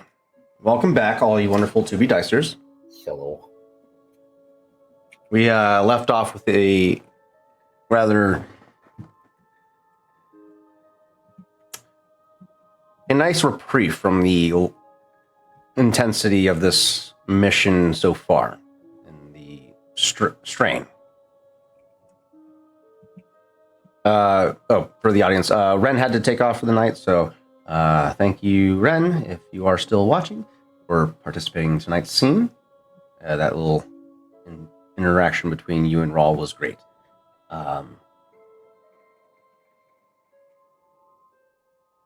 After the failed connection, but getting some level of reprieve, knowing that your brother's still somewhere out there, you eventually call it for the night and make for camp.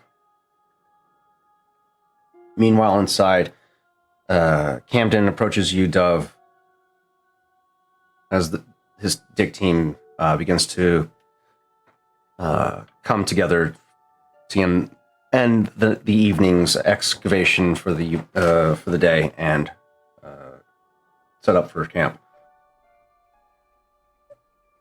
Thank you for your services, Bounty Hunter. Am I to understand that you will be overseeing watch for the evening? Or would you require our assistance for the evening's watch? No, we can do that. Gives us some time to make arrangements of our own as well. Was your day productive? We've made several significant findings today, and with your aid was able to do so unaccosted. We appreciate your efforts, and our sympathies go out to the injured members of your group. Hopefully they make a speedy recovery. I'll let them know. They knew the risk we had to take coming here. It's just part of the job. Your dedication is respectable. Thank you. I shall retire. He probably hears the sound of like crunching, of munching behind him. Just a. So yeah, as you guys are interacting with Camden, he very much has the typical social disposition of a chiss, very monotoned, very akin to Guy, but his demeanor is more cold.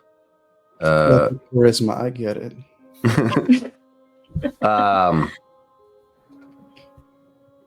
But he doesn't carry himself with that. I mean, there's still some level of that chiss ascendancy kind of peeking through or poking through, but it's not as formal as some of the very few chiss that have been observed in the known galaxy, i.e. Thrawn, that most of the galaxy, not even, actually, Thrawn was a well-kept secret, actually. I forgot about that. Never mind, unless you guys want to do a daunting history check of sorts. Lore? Lore? Or what? Underworld? No, it would be core, since the Empire controls the core worlds right now. Would it be daunting for Guy?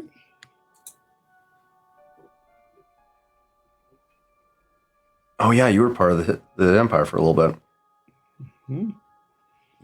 For Guy and Chav, it would be a hard difficulty because it's not even within the Empire. It's not it's a well kept secret that Thrawn's part of. 3 successes. Which isn't bad, but that's like probably the max you can get. Let's see. We'll also roll just for shits and giggles. So it's core. Core worlds, yeah. Yeah, I don't have that much. Nope. I'm busy with my snacks. 3 successes. Okay, so Dove, as you're observing Camden, you're remembering a time on you've spent on Lothal. Hmm.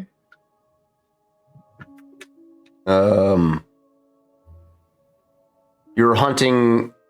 You were doing contract work for the Empire, albeit through a third party, not directly associated with the Empire, but Empire posted bounties. There we go. Trying to track down some of the rebel leaders that were identified here on the planet. Whether or not you were successful, that's up to you, or if you did something else with those contracts. But you heard tale, and some of the locals would have given you vivid descriptions of this blue-skinned individual who pursued one of the locals of Lothal a while back.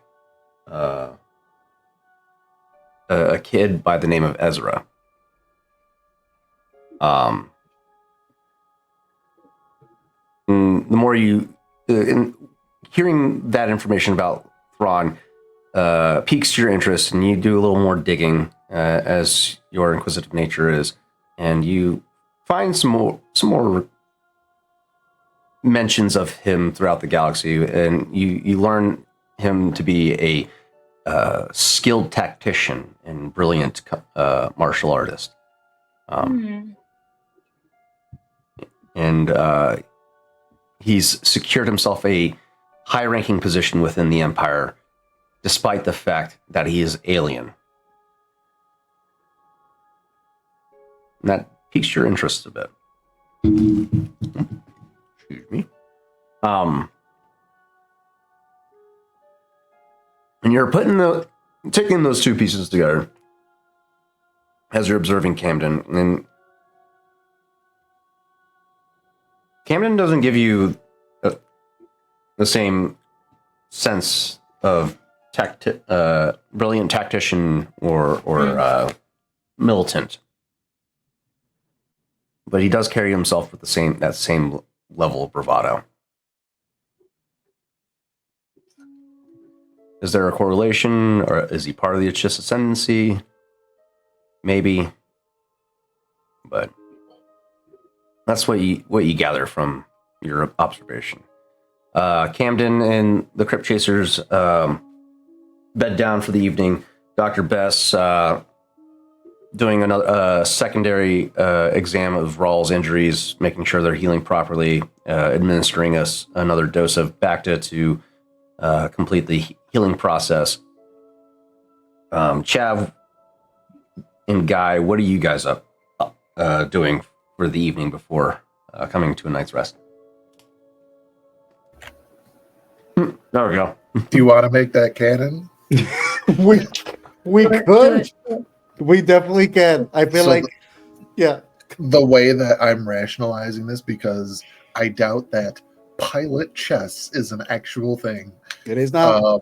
It is now, and it's literally just going to be like, I'm going to guess Guy sitting in a corner eating some snack while Chav is working on removing the scatter mod from his holdout blaster. And they're just like saying different maneuvers to each other, like as if like one's going to counter what the other one just did. And they're basically having their own dogfight that is taking place in Theater of the Mind. To answer your message in Discord, if you fail the mechanics check to remove a mod, you run the risk of damaging the mod itself. Oh. But the blaster will be fine? Yes. Okay. Or, I mean, depending on how severe the failure is. Okay, I'm sorry that I asked, but we'll probably do that. So quite literally at some point, it's, just Chav like going at it with like a screwdriver trying to pull this out. And he's just like, Aldrini's Crescent to the port side. You're going to miss with that missile.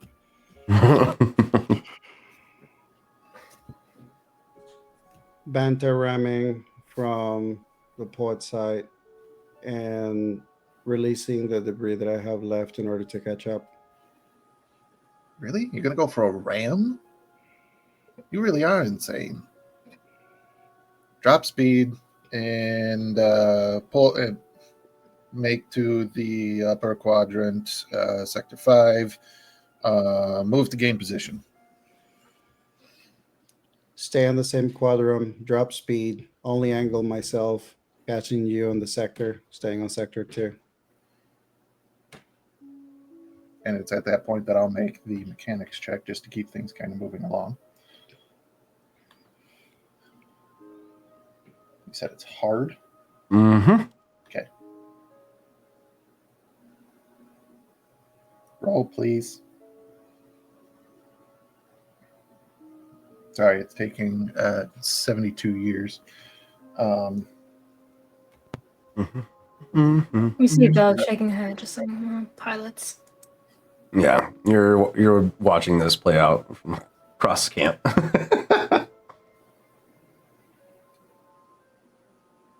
You might have to refresh the table. Oh, it did roll and I got 2 successes. If it didn't show up, I'll refresh and roll again. Oh, I see it. You're good. No, you're fine. Okay. Hard difficulty. Look at that. All right. You as Guy announces this counter action to your play. In the middle of you trying to complete this mod removal, the action that he calls out kind of grates you a little bit, and it causes you to force down a little bit, and you drive the screwdriver through, or the tip of the hydro spinner slips out of the joint, and you end up stabbing yourself in the thigh ever so slightly, taking 3 points of strain from it.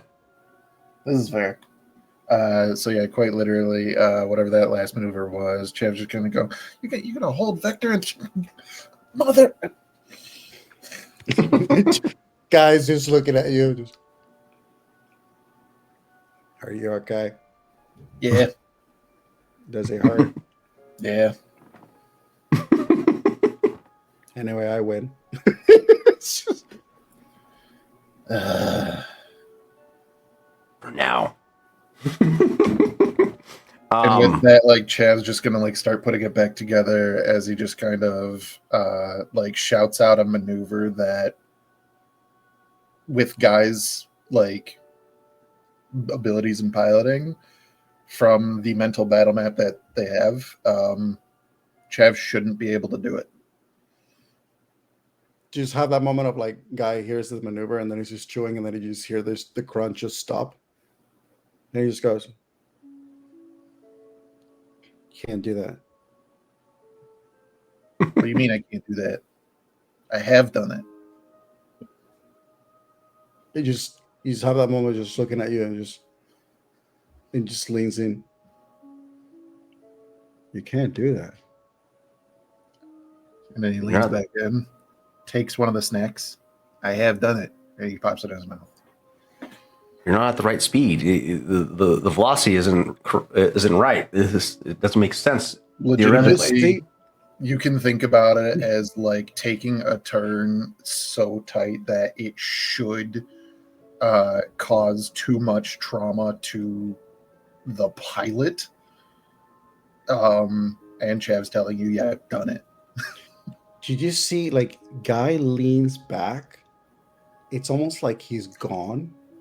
Like his eyes are, it's like he's literally exercising the maneuver in the, like he's imagining himself in the cockpit and exercising this maneuver. And he's just like,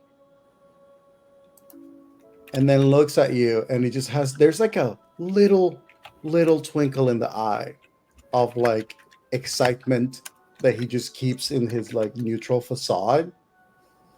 And then it's almost like he's granting it to you, and then he calls out a maneuver that is basically a dive maneuver that, for Chav purposes, the ship would not be able to stop on time. Chav's gonna know that and just kind of like look you in the eyes and without saying a word, just go, like, without saying a word, question, you've done this before? Just at the moment of,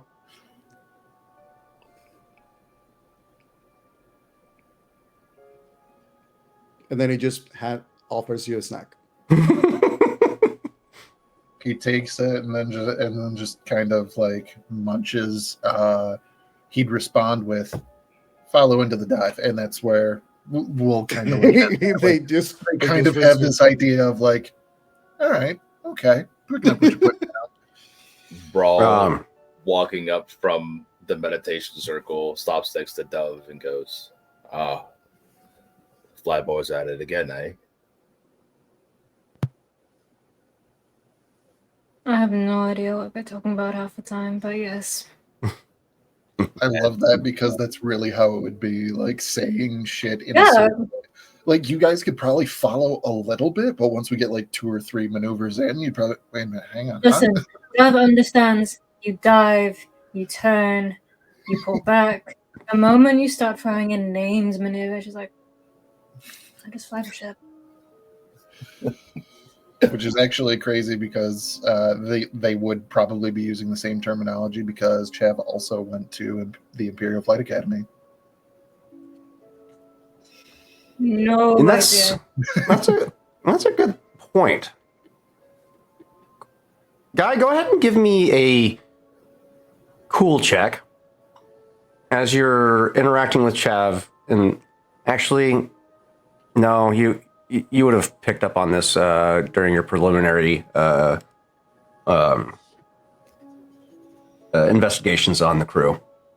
Oh, actually, never mind. They are scrubbed from the HoloNet thanks to the ISP. So yeah, cool check for me, please. That would have raised some alarms for you, though. The fact that you wouldn't be able to find any information on these guys. It's a cool check, yeah?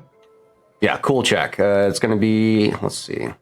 Oh! Damn, I need you to fucking chill, man. I'm going to put that one in my little pocket. That is in his one ear. triumph. It's an average difficulty. I'm going to upgrade 1. Let's see. And failure 1 threat. All right. Yes, as you were playing this game, at one point or another, you realize he's making plays that are reminiscent of Imperial teachings from the Flight Academy. I'm going to say that the moment that Guy offers the snack, he will basically attempt to throw a question as Chav is like going back to his work and putting the snack, like kind of like distracted of like, the game, the play, the snack, the machinery, modding, Seeing if his taking guard is advantage down. of all of that and just kind of like very casually just have that drop of, so how long ago the academy? Tarzan, about how long ago? Ooh, fuck.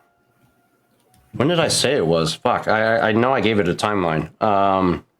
I have to go How to my long before Core Atlas? Way before Core Atlas. Let's see. Trials of Nothwin. That's 2 BBY.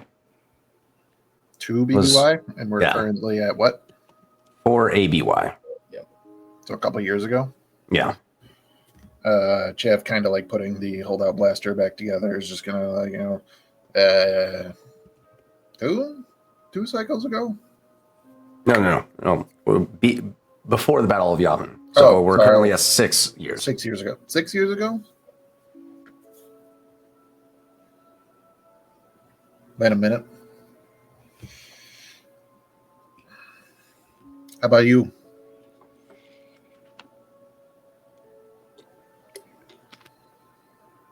Longer. Tarzan, go ahead. Give me the name of my old admiral pal there. Captain Tazen is what he possibly could have encountered him as. Guy's history, this guy probably would have been a lieutenant when you went through the academy. Probably the same class. Chav is going to just say, you run around a Tazen during your time there? What's the name? Tazen? Tarzan. Give me a what would this be? A history? Some type of history check? Let's see. Actually, force die. Roll a force die. Let's see if luck's on your side. Just a foresight? Yep. Unfortunately, no. You did not encounter an a Tazen in your flight academy class. Can't call you lucky guy anymore. Just a guy. Just a guy. He's just a guy. I think he would have a moment of like trying to think on it and just say, doesn't ring a bell. He nods and just goes, I'm not exactly sure of his entire career. I was a captain when I saw him, and I guess that he's an admiral now. So just to be sure before I say the next thing, Mm-hmm. Guy noticed that they're scrubbed from the system, correct? They what? That they were scrubbed from the system when he Yes. was researching. So when Chav talks about this particular person mentioned, like there may be an admiral now, Guy, you see a slight change on the guy's tone as he goes, is it the one that helped you clear your files? Oh, no. That's more recent. Oh. Also from the Empire? Yeah, you could say. And as you're connecting these dots, you take in Chav's uniform, and it very much wearing straight Imperial Navy. Yeah, very much Imperial Navy uniform, albeit slightly altered to accommodate more special operations capabilities. No markings whatsoever, but the military suit design is very reminiscent of Imperial supply. So he's getting supply from someone within the Empire.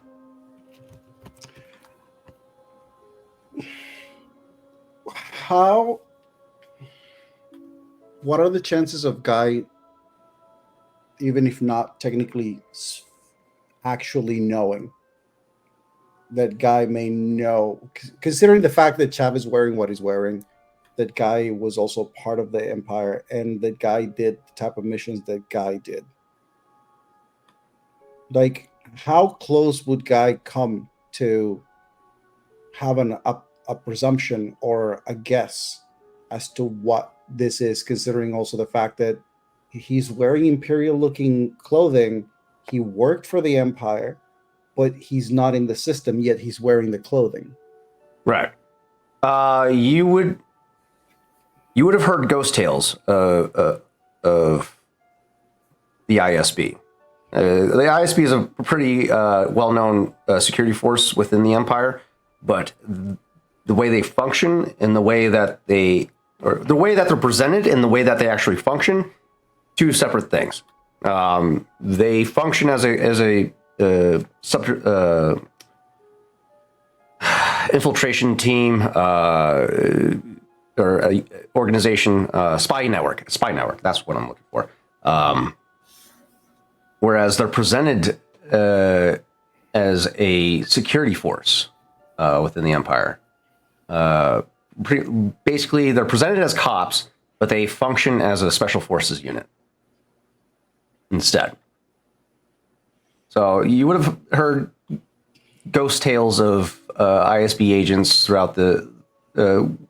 Granted, they usually operate with more subtle clothing or undercover, to be more precise. Chav seems to be somewhat fitting that bill. I'm going to say that as they're having this casual conversation about it, it's like, oh, sooner, longer, yeah, okay. And then like guy just gonna throw very casually like, well, I guess the ISB is getting bolder.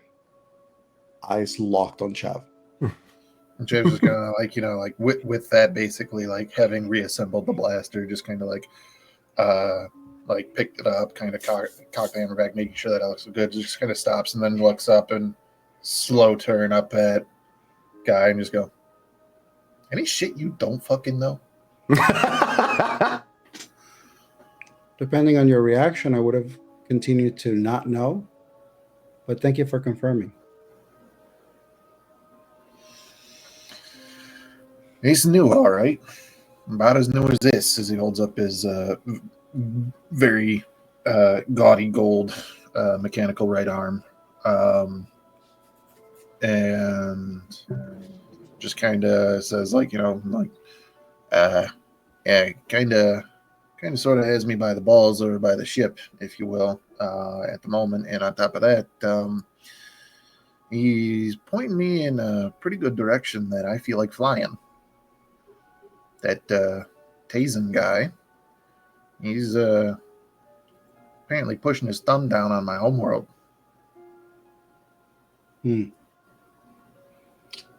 You see that guy has stopped snacking, and now he's just looking at you. And there's just that moment of, my thing has always been to pilot the ship, get people in, get people out. I've gone to many places. I've seen a lot of things. And I will say, someone with a uniform like yours on a planet like this, with strange stuff like that, referring to what they experienced in the chamber, doesn't bode well if I follow history. Yeah, I didn't much pay attention to that subject in high school or in school. So, hey, I can wear it here because ain't nobody really gonna spot me with it. Otherwise, I'd be in my, I guess I can call them my civvy digs. But, besides, I think it is kind of flattering, don't you think? Kind of like.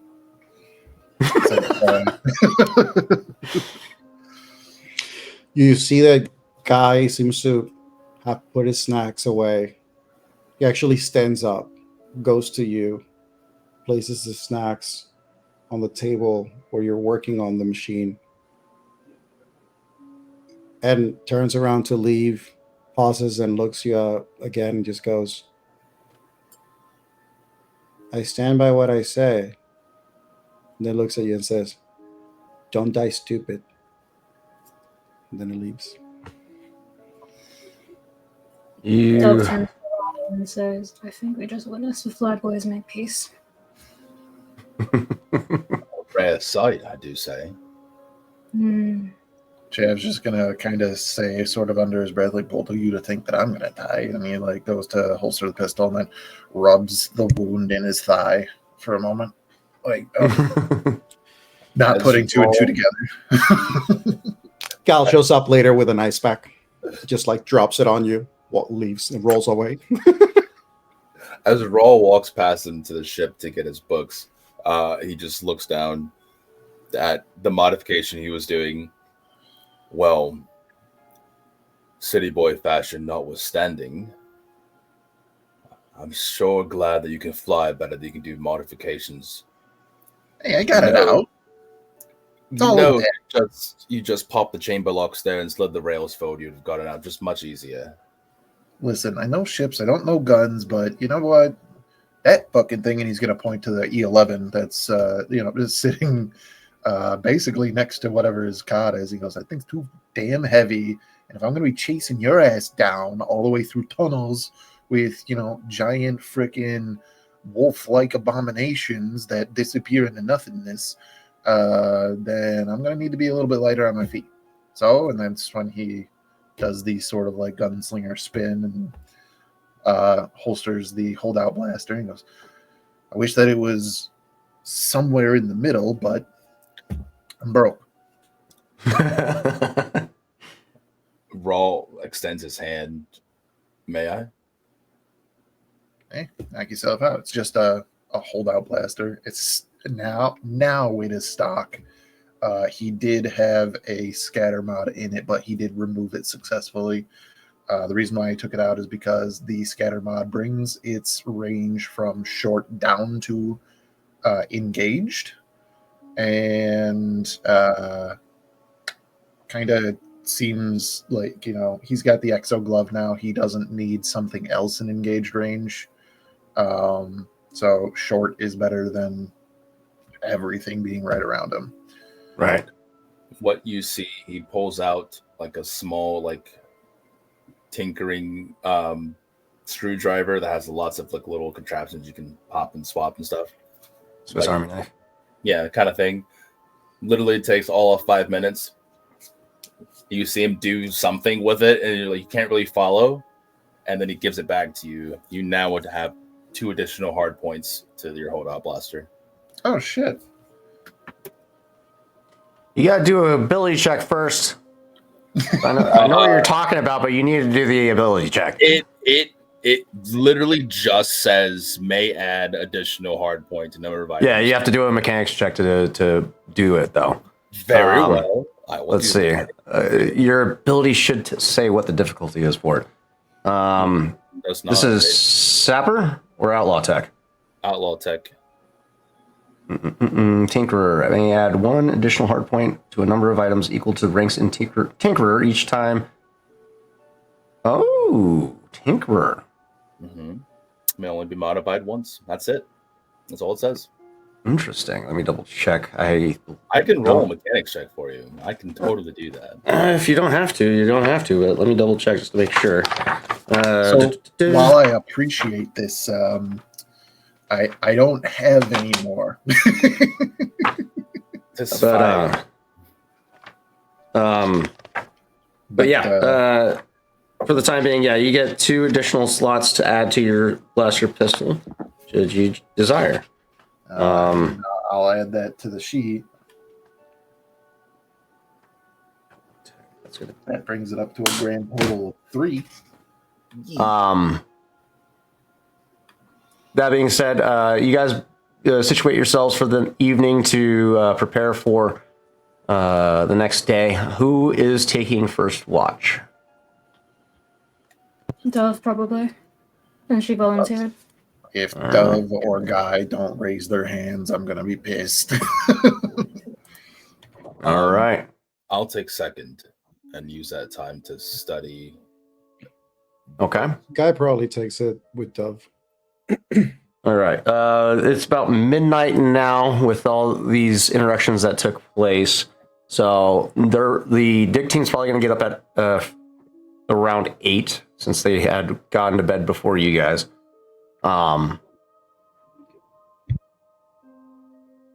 So splitting those 8 hours up evenly between you guys. You guys want to do 4-hour rotations or 2-hour rotations? 4 hours. And Dove is saying that because if you do 2-hour rotations, you don't get a full long rest, like full solid night's rest. She doesn't think that's a good idea. You need to be vigilant. You need to stay sharp. Naps aren't gonna cut it overnight. That's good. All right. Those are baby. This is Dia saying that. Dove taking charge of the guard rotation. I like it.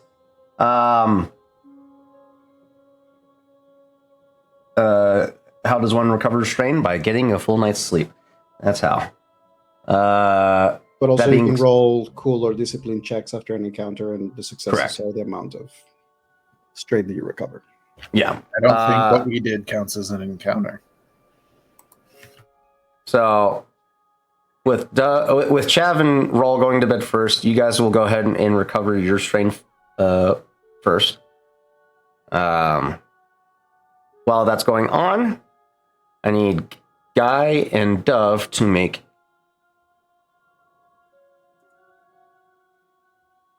a perception check.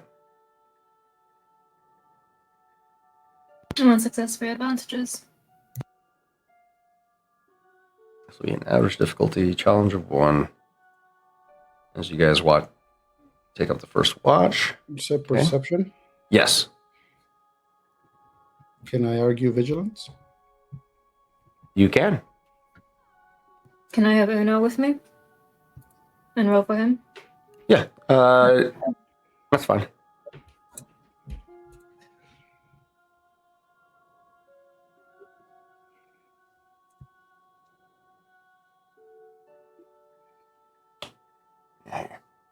Two successes Okay. and 3 advantages for Uno. Damn. Okay. Just scanning. No one got above a 2 in the successes. That's fine. Well, with the advantages, you don't spot anything, but you hear the wildlife outside the tomb. With the recent activity, the creatures of the night have been drawn to this area, and you can hear them approaching.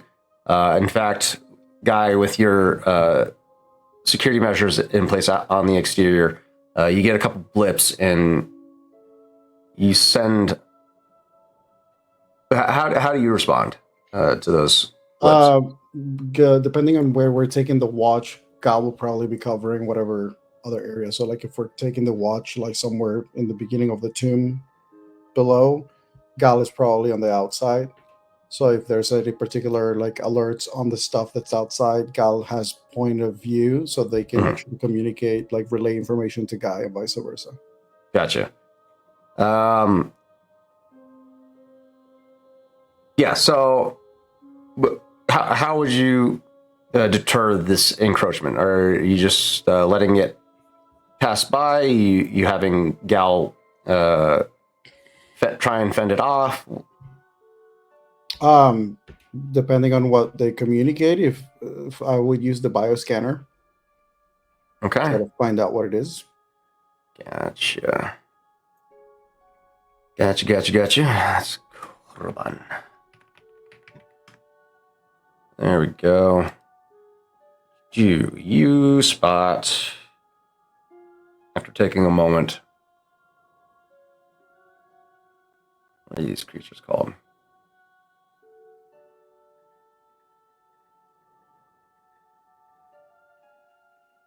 You spot a couple of hissis. Reptilian-like creatures, walks on all 4 legs, very reminiscent of iguanas. 2 meters, that's 5 feet long. Staunch figure, scaled, armored plating almost.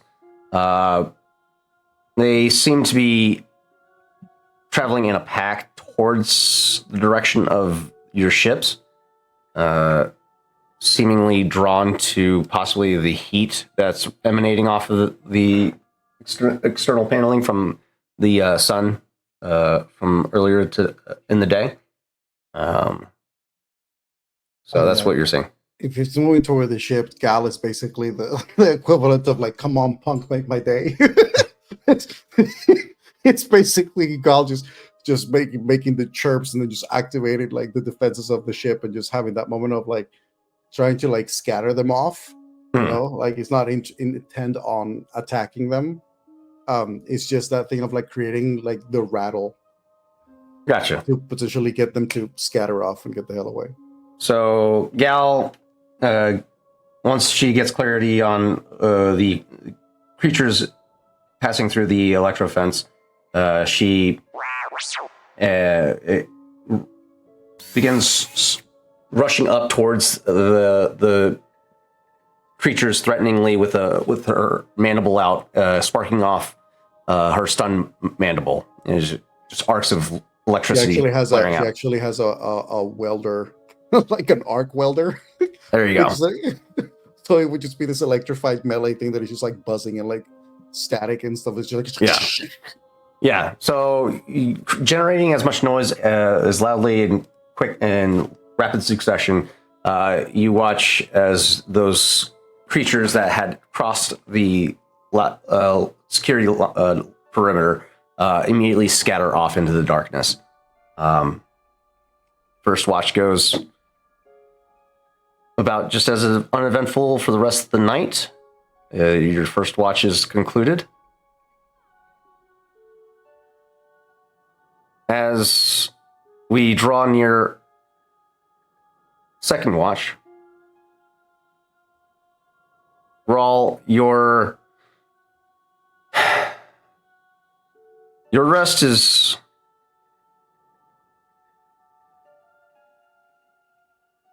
eventful. As you fall asleep, your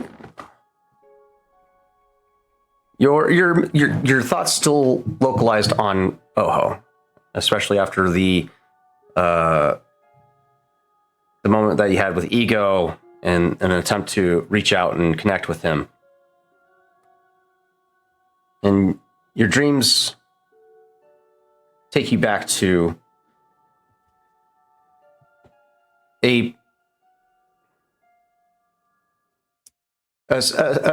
particular night on Dathomir with your brother. Something that was more personal for the two of you. Growing up, not directly blood brothers, but brothers by trauma. This moment in time cemented your kinship together. As the two of you are in the throes of your initiation with the Night Sisters, they've, albeit it would be maternal in ways, but very much militant with their direction and instruction. Sometimes striking you with rods when your attention deviates, your focus breaks. Oho being the more intuitive and elusive one of the pair. Your memory returns to the night you guys snuck out of the temple to a grove not far from the temple, but nearby the Night Brothers' territory. And you guys lay out under the stars, under a moon, very, very much alike the one here on Korriban. You guys just lay there, counting the stars, imagining what life is like on the various systems that you're witnessing are like. What your futures could have been had you grown up just different, slightly different.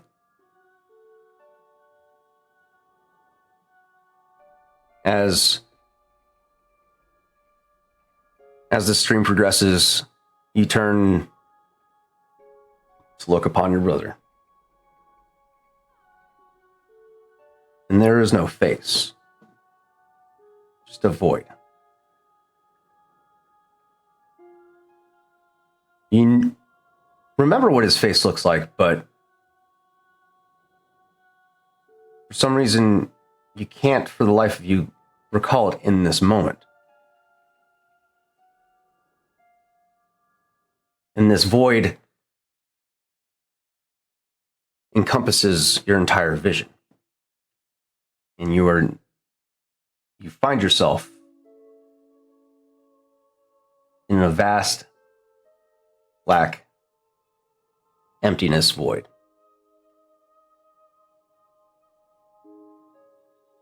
A familiar presence surrounds you. Moments before,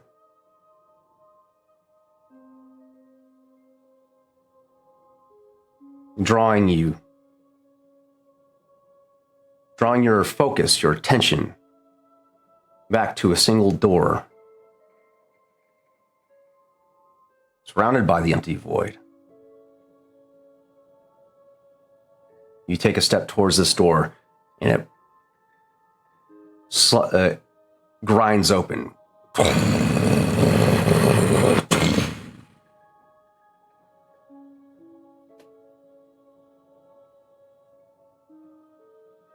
You seek knowledge.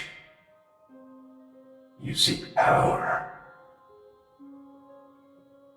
Find my tomb. Find my knowledge.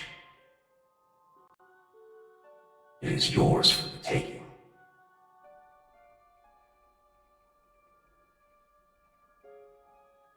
Your vision rushes past the threshold of the door.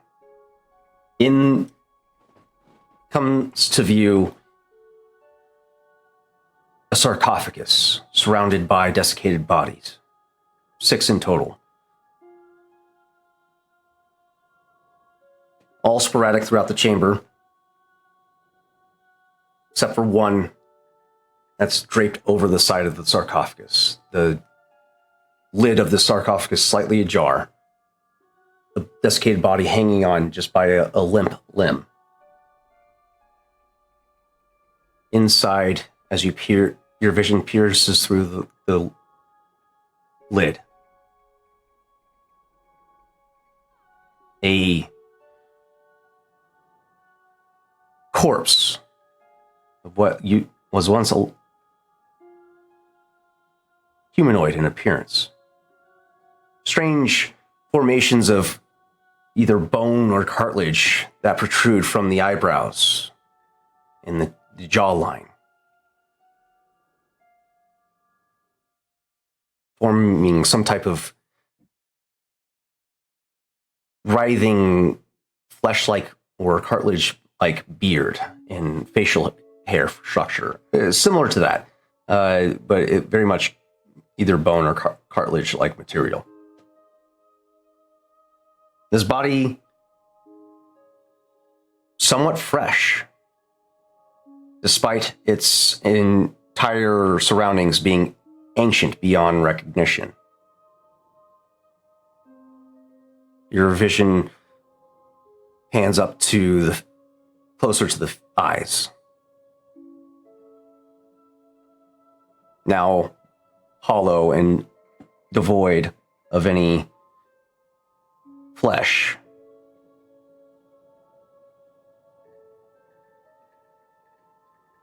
The eyes open. And what you see is yellow, piercing eyes surrounded by a ring of crimson. They seem to be piercing directly into yours.